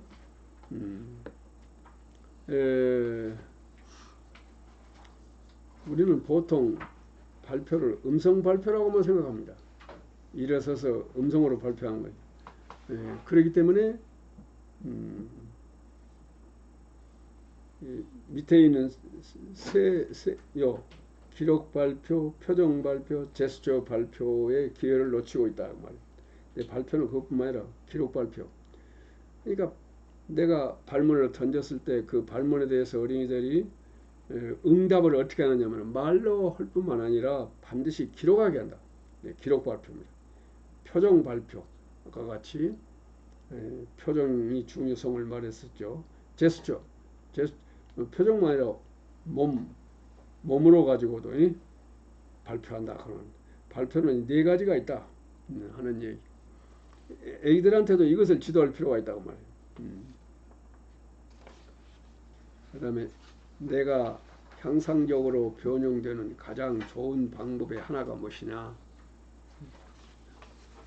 그것에 대해서 이웃과 더불어서 이야기 나누는 거 다 그 말입니다. 근데 이런 말이 있죠. 세 사람이 모이면 문수보살의 지혜를 얻는다. 절에 가보면은 부처님이 계시고 그 아랫단에 왼쪽에 있는 분이 문수보살이라고 그럽니다. 근데 이 문수보살은 이 세상에서 가장 지혜로운 보살님이다 이 말이죠. 그런데 누구도 이 문수보살님보다도 더 지혜로울 수는 없는데 세 사람이 모이면은 문수보살의 지혜를 얻는다고 그랬어요. 이것은 어린이들이 이해하기는 조금 어려울란가 모르겠지만은 하여튼 이것도 한번 설명해 줄 필요가 있어요. 세 사람이 모이면 훌륭한 지혜를 자아낼 수 있다. 그런 말로 설명해 주면 좋습니다. 그렇게 해서 이때 세 사람이 모여서 이야기할 때에도 항상 남의 말을 내 생각과 늘 비교해 본다고. 비교해서 생각이 바꿔지거나 수정되거나 그럴 때마다 쓴다. 기록한다는 것은 또 하나의 사고다 그 말이에요. 그러니까 기록하지 아니하고 사고하는 것하고 기록하면서 사고하는 것하고는 많은 차가 있다. 그 사고의 깊이나 넓이에 많은 차가 생긴다고 하는 것을 지도할 필요가 있겠습니다. 네. 자기 나름의 생각의 차이와 한계, 각자의 자기 나름의 생각에 차이가 있다. 한계가 있다. 각자의 자기 나름의 생각에는 서로 차이가 있죠. 철수하고 순위하고 차이가 있죠. 동시에 나는 무한정으로 무엇이든지 다 생각할 수 있는 거 아니야. 한계가 있다. 아까 비가스키 설명 때 말씀드린 것과 마찬가지로 인간에게는 한계가 있단 말이죠. 근데 한계를 넘어서기 위해서는 이웃과 더불어 학습했을 때만이 넘어설 수 있다. 지금 그런 얘기를 하고자 하는 것입니다. 자, 다음으로 가겠습니다. 그러면 오늘의 우수한 교사는 어떤 사람을 우수한 교사라고 할 것인가? 지금 답은 자명하죠. 결국은 어린이들이 이웃과 더불어 사고할 수 있도록 하는 일이죠. 이제 오늘의 우수 교사 사이토 기아코라고 하는 사람이 쓴 책에 보니까 이런 말이 있어요. 지금까지의 우수한 교사는 오후 힘을 가진 학습자가 오후 힘을 모두 발휘할 수 있도록 지도할 때 우수한 교사로 했다고 말이에요. 오후 힘을 가진 어린이가 오후 힘을 가진 힘을 다 발휘할 수 있도록 지도하는 것이 우수한 교사로 봤다고 말입니다. 근데 지금까지 이야기한 바에 의해서 어떤 교사가 우수한 교사냐 하고 문다면 여러분들은 대답을 그렇게 안 하시겠죠? 결국에 가서 무엇입니까? 오후 힘만 발휘한 것이 아니라 더 많은 힘을 발휘할 수 있도록 해야 돼. 그러기 위해서는 어떻게 해요? 교사의 힘이 아니라 이웃의 힘입니다. 이웃. 자, 혼자서 학습했을 때 오후 힘을 발휘할 수 있는 학습자가 집단의 교육력에 의하여 10의 힘을 발휘할 수 있도록 지도할 수 있는 교사, 집단의 교육력에 의해서 15의 힘을 발휘할 수 있도록 지도할 수 있는 교사, 이런 수업을 할 수 있는 수업력을 가진 교사만이 살아남는 시대가 됐다. 이 말 참 중요합니다. 그래서 내가 이거 책을 좀 치러놨어요. 이제는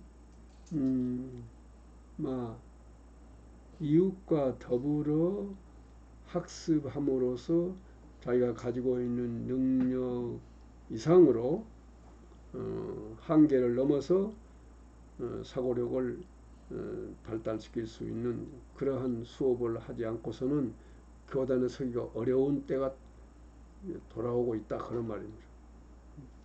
이 말은 선생님들을 겁주기 위해서 하는 말이 아니라 시대가 이렇게 변해가고 있는 것 같습니다. 이미 선진국들에서는 그렇게 변해버린 것 같습니다. 우리도 얼마 안 있다가 뭐 5년 내에 그렇게 되리라고 생각합니다. 또 그래서 수업일은 집단화 과정이다. 이 집단화 과정이라고 하면 뭔 말입니까? 결국에서는 혼자서는 또 이룰 수 없는 사고를 여러 사람이 함께 하면은 이룰 수 있다. 그런 얘기 아니겠습니까? 선생님도 지금 선생님이 가지고 계시는 이거 없어요? 그래? 그렇구나. 자, 그 다음에 12번째는 전원이 동시 발표입니다. 전원 동시 발표입니다. 전원 동시 발표 이것에 대해서는 그동안에 수업 사례를 통해서 말씀드린 바가 있습니다만은 지금까지 말씀드렸던 뭐 파상형 전원 동시 발표니 소신형 전원 동시 발표 두 가지에 대해서 말씀드렸죠. 두 가지뿐만 아니라 더 많은 한 10가지 정도의 전원 동시 발표가 있습니다. 전원이 동시 발표함으로써 각자는 그야말로 아주 우수한 사고를 할 수가 있다고 하는 것에 대해서 그 두 가지 사례만 가지고도 짐작이 갑니다만은 그래서 나머지에 대해서는 앞으로 수업을 통해서 수업 사례를 통해서 설명을 해드리기로 하고 여기서 생략하기로 하겠습니다. 그 다음에 또 짝꿍과 더불어 학습한다. 지금까지는 이웃과 더불어라고 하는 복수의 개념으로 가지고 말씀드렸는데 이번에는 자기 짝꿍과 더불어 하는 학습. 왜냐하면은 이웃과 더불어 하는 학습을 가장 자주 하는 상대가 자기 짝꿍이란 말이에요. 그러니까 학교에 와서 학습하는 동안에 계속해서 짝꿍과 이 얘기를 나눠야 되기 때문에 짝꿍과의 더불어 학습하는 것은 굉장히 중요합니다. 여태까지 우리가 AB 양군으로 분열되는 수업을 한 것은 뭐 불가피하고도 필요학적인 것이라고 이렇게 생각했는데 결코 그렇지 않습니다. 지금까지 말씀드린 바에 의해서도 뭐 짐작할 수 있습니다만은 결국은 이웃과 더불어 하는 학습을 통해서 우리 어린이들은 그 한계에 있는 자기 나름의 능력을 무한히 발전시킬 수 개발할 수 있다고 하는 것을 알 수가 있습니다. 그런데 그 중에서도 짝꿍은 가장 빈번하게 이야기를 하면서 같이 자라나야 되기 때문에 매우 중요해서 조금 더 자세하게 생각해 봤습니다. 짝꿍 활동, 이웃과 더불어 하는 학습 활동의 기본 단위다. 그 전제 조건은 무엇이냐면 각자가 자기 나름의 생각, 다시 말하면 자기 나름의 잠정적 해답을 마련하여 기록해 놓는 일, 이것이 있어야만 비교 사고가 가능하기 때문에 그러니까 이웃과 더불어 하는 학습이 이루어지기 위해서는 자기 나름의 생각이 있어야 된다 이 말이에요. 그런데 우리 선생님들은 제가 본 수업에 이한달 같으면은 발문을 던져놓고 그 발문에 대해서 어린이로 하여금 사고하는 시간도 안 줘. 이래서 각자가 자기 나름의 생각을 가질 틈이 없어요. 대단히 문제가 많다고 생각합니다. 그래서 이 짝꿍과의 대화 방법을 잘 훈련시킬 필요가 있다고 생각합니다. 그래서 이 자료는 있습니까? 네. 있죠. 자, 짝꿍 대화의 방법. 좌석 배치는 이렇게 하는 것이 좋다. 마주보고. 그러니까 짝꿍과 얘기할 필요가 있을 때는요. 둘이 나란히 앉았을 때는 이렇게 서로 마주보면 되지 않겠어요? 둘이 나란히 앉았을 때는 이렇게 마주보고 얘기하면 된다. 또는 조금 더 시간을 마련해서 진지하게 논의할 때 이와 같이 색상을 마주보고 서로 마주 그래서 글 쓰기 좋게 이렇게 하면 쓰기가 좀 불편하잖아요. 그래서 어쨌든 편리한 방법으로 그 다음에 짧은 말을 주고 받는다. 뭐 그 밑에 선생님들 읽어봐 주시기 바랍니다. 3. 귀 기울여 듣고 있는 태도를 상대가 알 수 있도록 하며 듣는다. 아, 지금 철수가 내 말을 상당히 귀 기울여 듣고 있구나. 경청하고 있구나. 상대가 내 말을 경청하고 있다고 인식하게 되면요, 좀 더 긴장해서 이 얘기하고, 좀 더 생각해서 이 얘기가 된다 이 말이죠.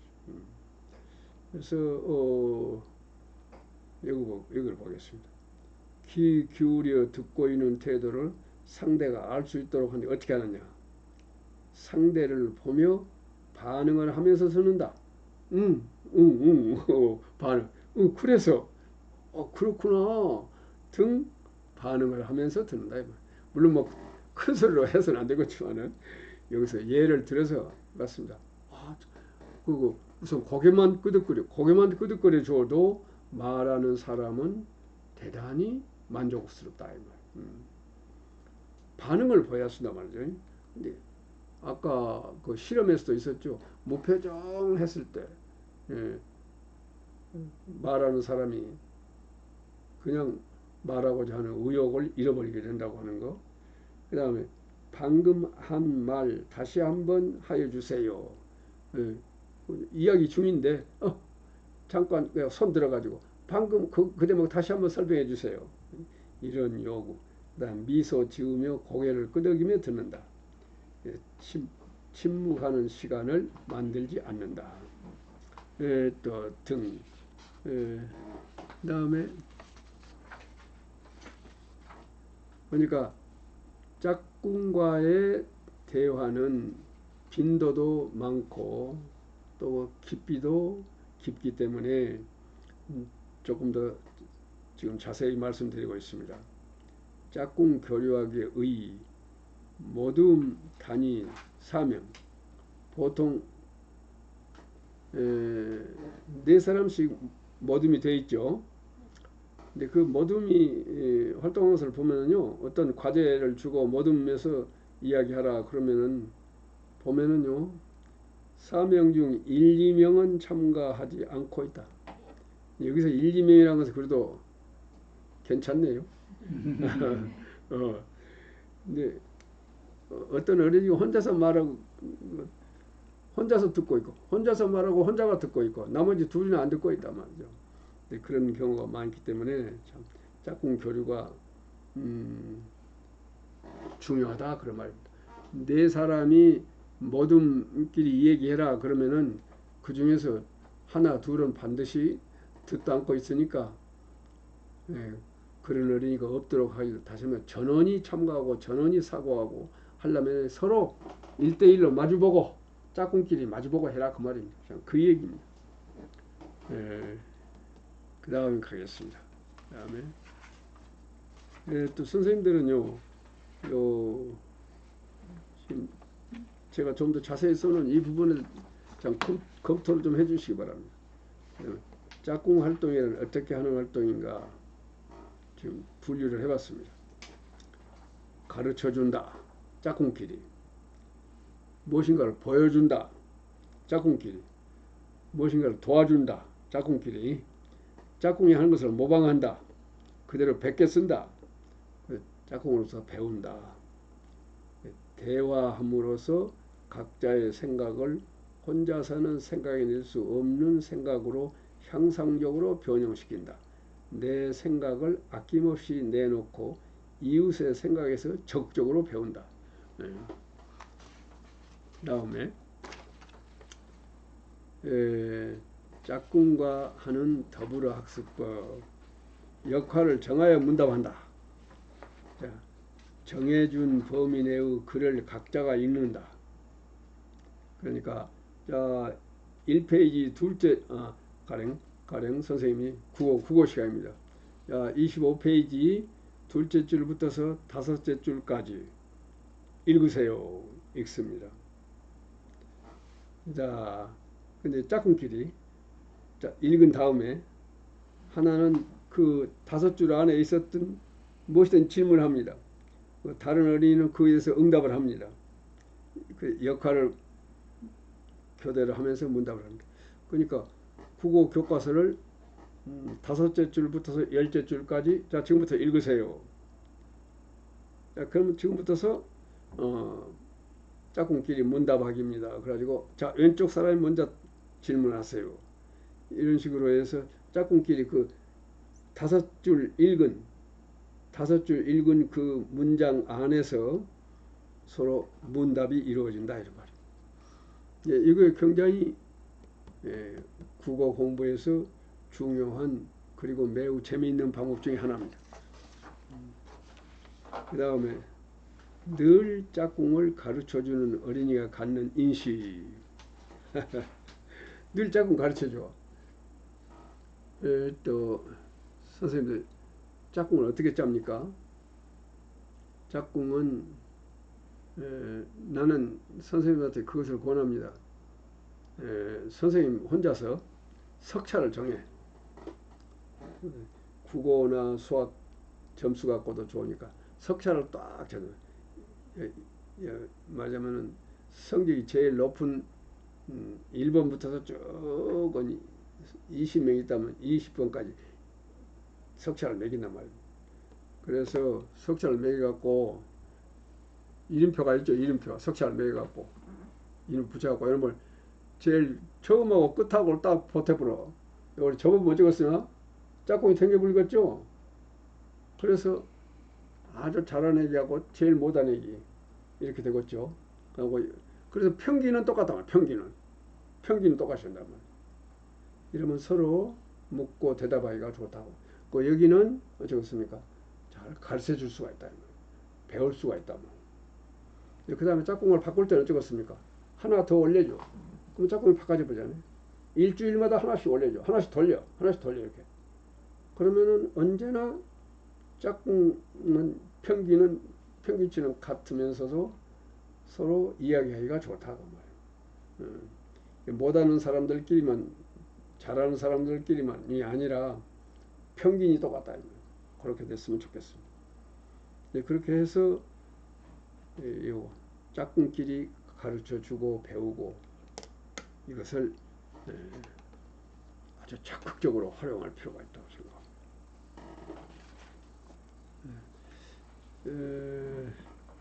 자, 짝꿍과의 대화 기회를 자주 마련한다. 뭐 이것은 말할 필요가 없겠습니다. 그 다음에 음독대화. 음독대화라는 것은 말 그대로 짝꿍끼리 교과서를 교환한다.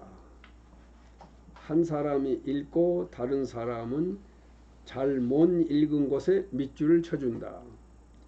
역할을 바꾸어 똑같이 한다. 교과서를 바꾸어 연습한다. 바꾸어 자기 것을 준다고 말이죠. 1, 2, 3, 4를 되풀이한다. 이 말은 다시 설명할 필요 없겠습니다만 교과서를 바꾼단 말이죠. 국어 시간에 교과서를 바꿔. 실수가 뭐냐 읽어. 그러면 순위는 잘 보고 있다가 잘 못 읽 딱 밑줄 쳐 있는 거예요. 쭉 보다가 잘 못 읽은 거 딱 밑줄 쳐 있는 거예요. 그래서 그 다음에 교과서를 바꾸면 어쩌겠습니까? 내가 어디를 잘 못 읽었구나 하는 것을 안다 말이죠. 그래 놓고 읽기. 다시 한번 읽기. 이렇게 해서 옳게 읽는 서로 교대로 그렇게 음독 대화라는 것이 그것입니다. 그 다음에 짝꿍 활동의 방법을 여기에다 나열해 봤습니다. 자, 일어서세요. 짝꿍끼리 이야기 나누어 답을 얻었으면 앉아서 노트하고 그 이유를 이야기 나누세요. 자, 일어서세요 해가지고 선생님이 문제를 줍니다. 근데 거기에 대해서 짝꿍끼리 이야기 나눕니다. 답을 얻었으면 둘이가 앉아서 노트에 정리해라 이것입니다. 짝꿍에게 무엇에 대한 각자의 생각을 설명하세요. 각자가 노트했죠. 생각해서 노트했죠. 그것을 발표한다 그 말입니다.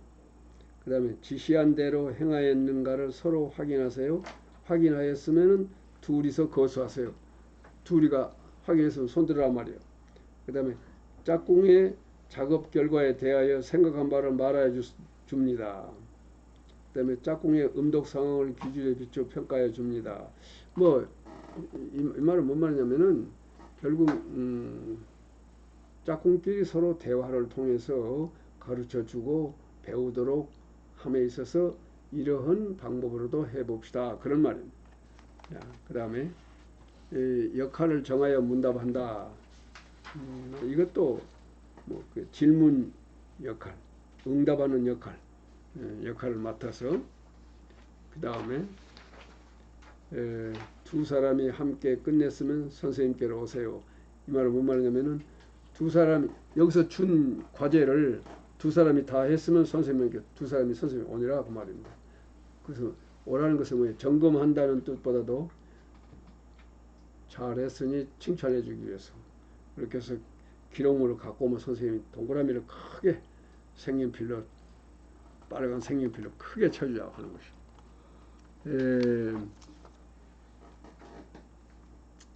그런데 어린이들 중에는요 아까와 같이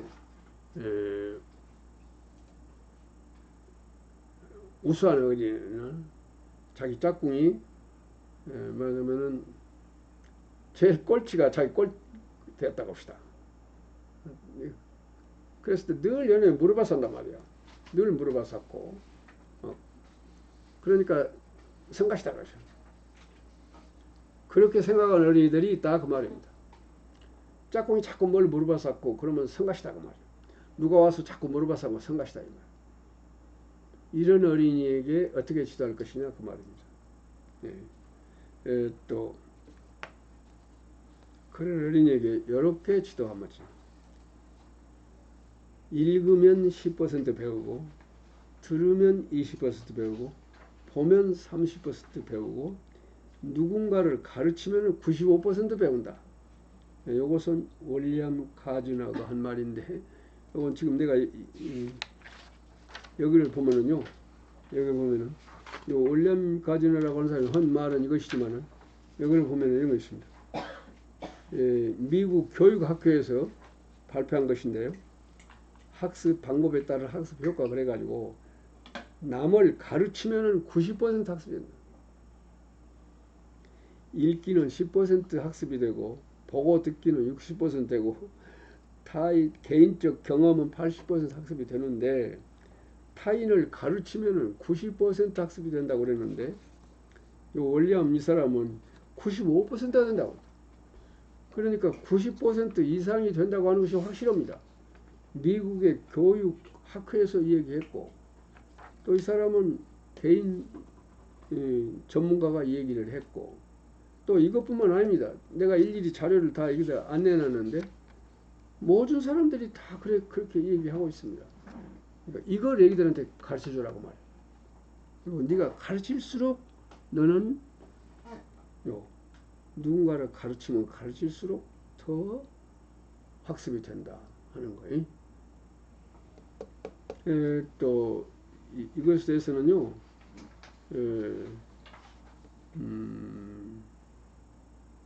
대단히 좋은 사례가 있습니다만 조금 시간이 길어지기 때문에 여기서 나중 기회에 설명해 드리도록 하겠습니다. 자, 그 다음에 이웃과 더불어 하는 학습이 성공적으로 이루어지기 위한 전제 조건이 있습니다. 이 전제 조건이 충족되지 않는 한 아무리 해봤자 안 됩니다. 할 수도 없어요. 또 그러고 전제 조건이 무엇이겠습니까? 선생님들 생각해 보십시오. 무엇이겠습니까? 그것이 없으면은 아무것도 안 된다고. 이웃과 더불어 하는 학습 되지 않는다. 간단합니다. 자기 나름의 생각입니다. 자기 나름의 생각이 있어야 비교 사고가 되거든요. 그런데 비교 사고를 통해서 자기 나름의 생각이 자꾸만 향상적으로 변형된 자기 나름의 생각을 가지고 늘 이렇게 그렇기 때문에 개인적으로 개인이 올라간다는 건 뭐겠습니까? 전부가 다 올라간단 말이에요. 그렇기 때문에 옛날에는 학습이 이렇게 됐어. 잘하는 애기는 잘하고 못하는 애기는 지금 어쩌겠으면 이렇게 학습하게 되면 평준화돼서 올라가. 평준화돼서 다 똑같이 올라간다고 말이야.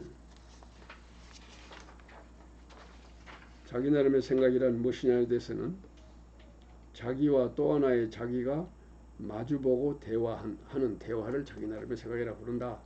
뭐 이것은 지난번에 설명을 많이 드렸습니다. 또 그래서 그때도 말씀드렸습니다만은 이것은 자기 나름의 생각이라는 것은 인간이 지적으로 성장함에 있어서 절대로 필요한 지적 성장점이다. 또 식물은 성장점이 있어야 자라난다. 식물은 그 뿌리가 자라고 가지가 자라고 어째서 그러냐면 성장점이 있어가지고 그 성장점이 자란다. 그렇기 때문에 성장점을 다 떼뿌리면은 나무는 자라지 않는다 이 말이야. 가지가 생기지 않고 뿌리가 생기지 않는다 이 말이야. 근데 그와 마찬가지로 이 지적 성장점이 무엇이냐. 이것은 제가 생각한 것입니다. 그렇기 때문에 옳은지 틀린지 선생님들이 판단해 주십시오만은 나는 지적 성장점이 바로 자기 나름의 생각이라고 생각합니다. 식물의 생장점이 그러한 것처럼 인간의 지적 성장을 위해서는 그 지적 성장점이 있어야 된단 말이에요. 다시 말해 자기 나름의 생각을 가지고 있어야 된단 말이에요.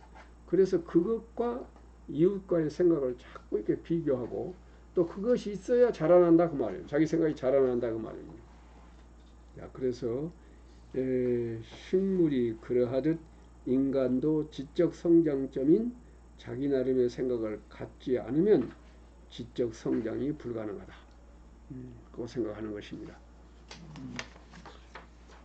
또 고학년 어린이들에게는 이런 이야기를 해줘도 알아들을 수 있을 것으로 생각합니다. 식물의 성장점 붙어서 그래서 교실은 정답 알아맞추기 대회장이 아니다. 하는 거. 그래서 선생님들이 그거 있네요. 네. 요거 있어요. 그거 한번 우리 다 같이 한번 읽어볼까요? 네. 이것은 제가 쓴 글입니다만은 교실은 정답 알아맞추기 대회장이 아니다. 첫 줄부터 한번 읽어봅시다. 시작. 교실은 정답을 받아 배우는 곳은 아니다. 정답 알아맞추기 대회장은 더욱 아니다. 자기 나름의 생각을 확립 기록하여 그것을 도구로 나와 이웃이 더불어 정답을 찾아내는 것, 만들어내는 것이다. 자기 나름의 생각이란 결코 정답을 말하지 않는다. 말 그대로 자기 나름의 생각 바로 그것을 말한다. 그것은 엉뚱해도 좋다. 황당무계하여도 상관없다. 그런 생각 그대로가 더없이 값지기 때문이다. 공부한다는 것은 자기 나름의 생각을 확립한 사람들끼리 그것을 제시하여 토의하고 토론함으로써 각자의 생각을 올바른 생각으로 다듬어 나가는 일이다. 정답을 찾아내고 만들어내는 일이다. 교실은 결코 가르쳐준 정답을 받아 배우는 그런 곳은 아니다. 정답 알아맞추기 대회장은 더욱 아니다. 자기 나름의 생각을 확립하여 그것을 도구로 이웃과 더불어 보다 올바른 생각으로 다듬어 나아가는 것이다. 정답을 찾아내고 만들어내는 것이다. 이러므로 자기 나름의 생각은 공부의 잘못함을 결정하는 도구이자 자기를 지켜주는 더없이 강한 무기이다. 교실은 결코 가르쳐준 정답을 받아 배우는 곳은 아니다. 정답 알아맞추기 대회장은 더욱 아니다. 자기 나름의 생각을 도구로 나와 이웃이 더불어 정답을 찾아내는 것, 만들어내는 것이다. 정답은 정답을 사냥하는 사냥터이다. 교실은 정답을 사냥하는 사냥터이다. 제일 마지막 말이 전체를 잘 말하고 있다고 나는 생각합니다만, 교실은 정답을 사냥하는 사냥터이다. 결코 선생님으로부터서 가르침을 받아 배우는 것은 아니다. 네, 그럼에 있어서 이웃이 이웃과 더불어 보다 올바른 생각으로 다듬어 나아가는 것이다. 이웃이 절대적인 존재다 그 말이에요. 우선 내가 나의 생각을 정리해 본 글입니다.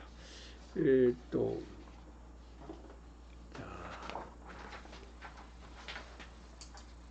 자, 이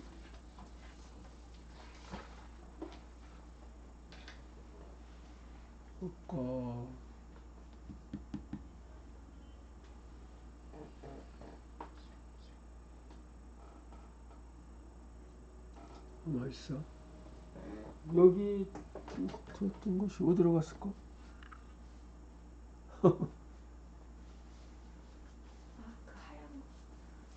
뭐 무엇입니까?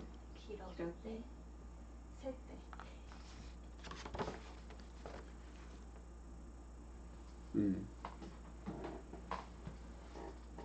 요 지금 이렇게 기러기들이 날아가는데 어쩌겠습니까? 요 선두에 인도자가 있습니다. 그리고 뒤에서 뒤에서 이렇게 뭐다 또 힘을 주는 부대들이 또 있습니다. 이놈들이 힘을 내서 앞에서 끌고 뒤에서 밀고 이렇게 해서 날아간다 그 말입니다. 계속해서 기럭기럭 하면서 날아간다. 그래서 지금 말하면 뭔 말이냐면은 이 말입니다. 구만장천을 비행하는 기러기 때는 비행할 때 비행 시에 끊임없이 기럭기럭 상호 격려하며 날아간다. 혼자서는 날아갈 수 없다. 이웃과 더불어 날아간다. 이웃이 없으면 날아갈 수 없다. 이것이. 그런데 또 지혜로운 것은 요 앞에 간 이 인도하는 이것들이 말입니다. 경우에 따라서 뒤로 간단 말이에요. 그래서 뒤에 부대들이 또 힘내라 힘내라 하고 뒤에서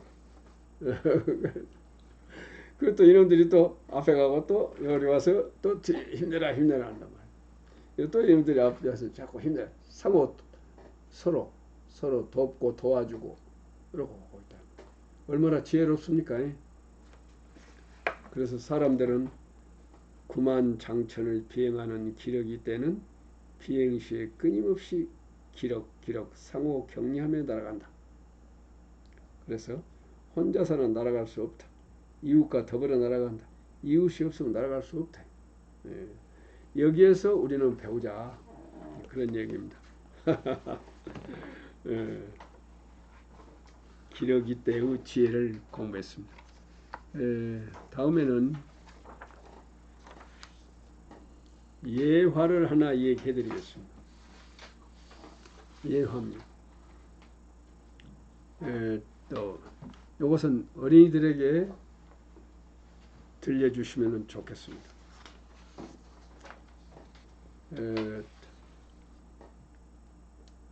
무엇입니까? 누에죠. 누에 보신 일 있으세요? 천세 본 일 있나? 네, 있어요. 여기서 참 보기가 어려워. 여기서 굉장히 확대해 놓은 것인데 누에들. 이 누에가 이렇게 고치를 만들죠. 그래서 우리가 말하는 비단을 만드는. 그런데 이것을 연구하는 학자가 있었습니다. 이 학자 얘기인데 이 뇌고치를 연구하는 학자께서 이 뇌고치들이 애써서 만든 이 고치를 뚫고 나온단 말입니다. 뚫고 나오는데 가만히 보니까 굉장히 힘이 들어. 너무 많이 힘이 든단 말이에요. 이걸 구멍을 뚫고 나오는데 이렇게 구멍을 뚫고 나오는데 여기를 뚫고 나오는데 굉장히 힘든다고 말이에요. 자기가 그 명주실로 이렇게 자기가 만든 고치 아니겠습니까? 그런데 그것이 그렇게도 구멍 뚫기가 힘든 모양이에요. 고개를 돌리면서 이렇게 해서 이렇게 구멍을 뚫고 나온단 말이죠. 나와서 뭐답니까? 결국에 가서는 또 이 후손을 낳기 위한 알을 낳는단 말입니다. 그런데 이 연구하는 사람이 말입니다. 너무 고생스럽게 나오니까 이거 말이야, 이거를 구멍을 뚫어주면 어쩌냐? 좀 더 쉽게 나오게. 그래서 구멍을 여기를 뚫어줬어. 뚫어줘 보니까 쉽게 나와버리거든. 쉽게 나왔어요. 이제 이놈들은 나와갖고 뭐하냐면은 결국에 가서는 알을 낳아야 된단 말이에요. 알을 낳는데 이게 구멍을 뚫어준 놈은 나와갖고 얼마 있다 죽어본단 말이에요. 한 열흘 동안 맞으면 그 살면서 이제 알도 낳고 이제 이래야 되는데 이것이 나오자마자 죽어버려. 어쩌다 건갑다 하고 다른 놈 해봤단 말이에요. 다른 놈 해볼게 그것도 마찬가지요. 수없이 많이 해봐도 다 구멍을 뚫어서 나오는 놈은 다 죽어버려. 자기가 뚫고 나온 놈들은 다 나와가지고 하고 해야 할 일 다 하면서 마침내 알 낳고 한 열흘 만에 죽은단 말이야. 그런데 애써서 구멍 뚫어준 놈은 나와서 다 죽어버려. 알도 낳지도 못하고 다 죽어본다 이 말이야. 이거 이상하다 해서 여러 가지 연구해본 결과 어떤 결론을 얻었냐면은 여기를 뚫을 때게 밖에 나와서 할 일이 많아. 그 일을 함에 필요한 역량을 축적하는 거예요. 그걸 뚫는 동안에 우리가 운동을 하면 튼튼해졌기 말이야. 하여튼 여기를 그 고생스럽게 뚫는 동안에 밖에 나와서 자기가 할 일이 무엇인가를 이제 그 일을 다 함에 있어서 필요한 역량을 여기서 다 기른다 이 말이야. 그래갖고 나와서. 그런데 요놈은 내가 구멍을 뚫어져 본 놈 어쩌겠어요? 그러한 땀 흘린 과정이 없기 때문에 그런 역량이 길러지지 않아 버려. 그래서 나와서 자기가 할 일을 하지 못하고 다 죽어본단 말이죠. 결국 이 말은 뭔 말이냐 하면은 여기서 고생스럽게 나온 이 과정이 이 누에에게는 더없이 소중하다 그런 말입니다. 근데 우리가 수업을 어쩌 했습니까? 모든 것을 가르쳐주고 어린이들로 하여금 받아 배우게 하면은 이 누에 고치와 마찬가지다 이 말. 이 다음에 사회에 나와서 그야말로 크고 작은 문제를 해결하면서 살아갈 것인데 그 문제 해결의 과정이 쉬운 과정이 아니란 말이에요.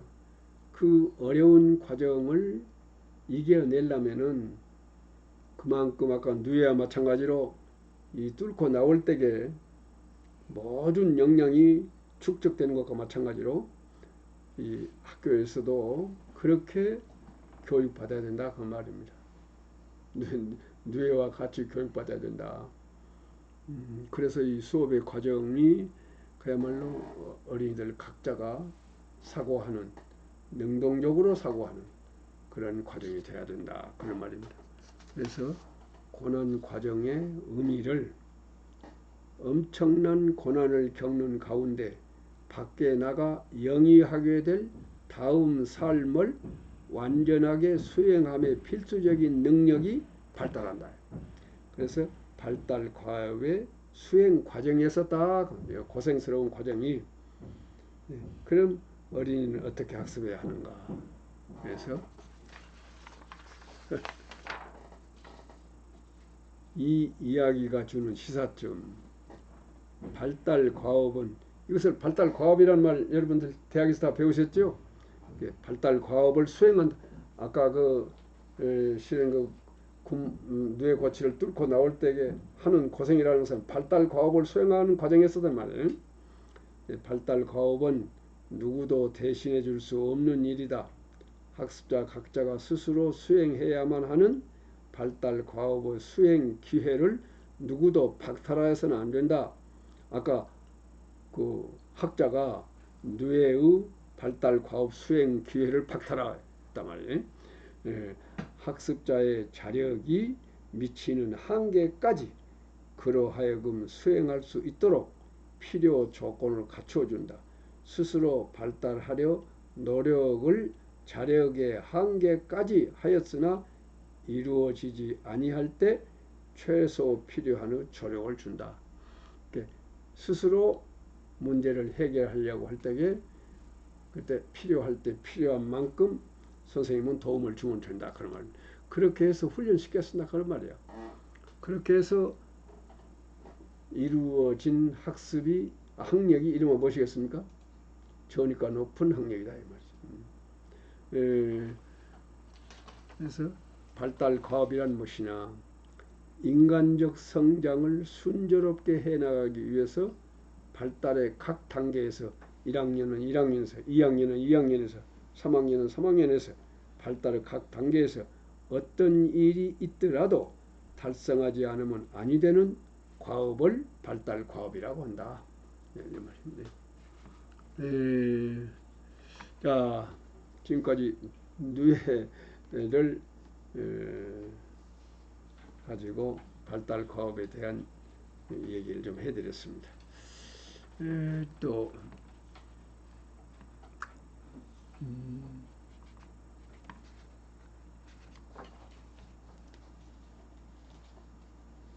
요 얘기를 끝으로 오늘 강의를 마치겠습니다.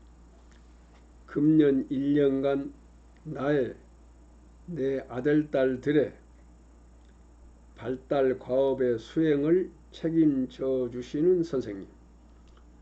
어린이가 생각하기를 금년 1년 동안 또는 부모들은 뭐라고, 내 아들, 딸들의 발달 과업의 수행을 책임져 주시는 선생님이시다 하는 어린이들과 학부형들의 기대를 모으고 있다고 말이에요. 선생님들은 이 기대에 부응해야 된다. 그런 얘기입니다.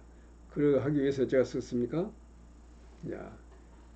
전원이 금년 1년간의 발달 과업을 충실하게 수행할 수 있도록 하지 않으면 아니 되는 막중한 책임이 있다. 그 말이에요. 그래서 적어도 여기를 성공적으로 올라갈 수 있게 된다. 이 올라가는데 실패해버리면은 결국 다음으로 못 올라간다. 이 말이죠. 자, 이런 정도로 해서 오늘 강의를 마치겠습니다. 수고하셨습니다.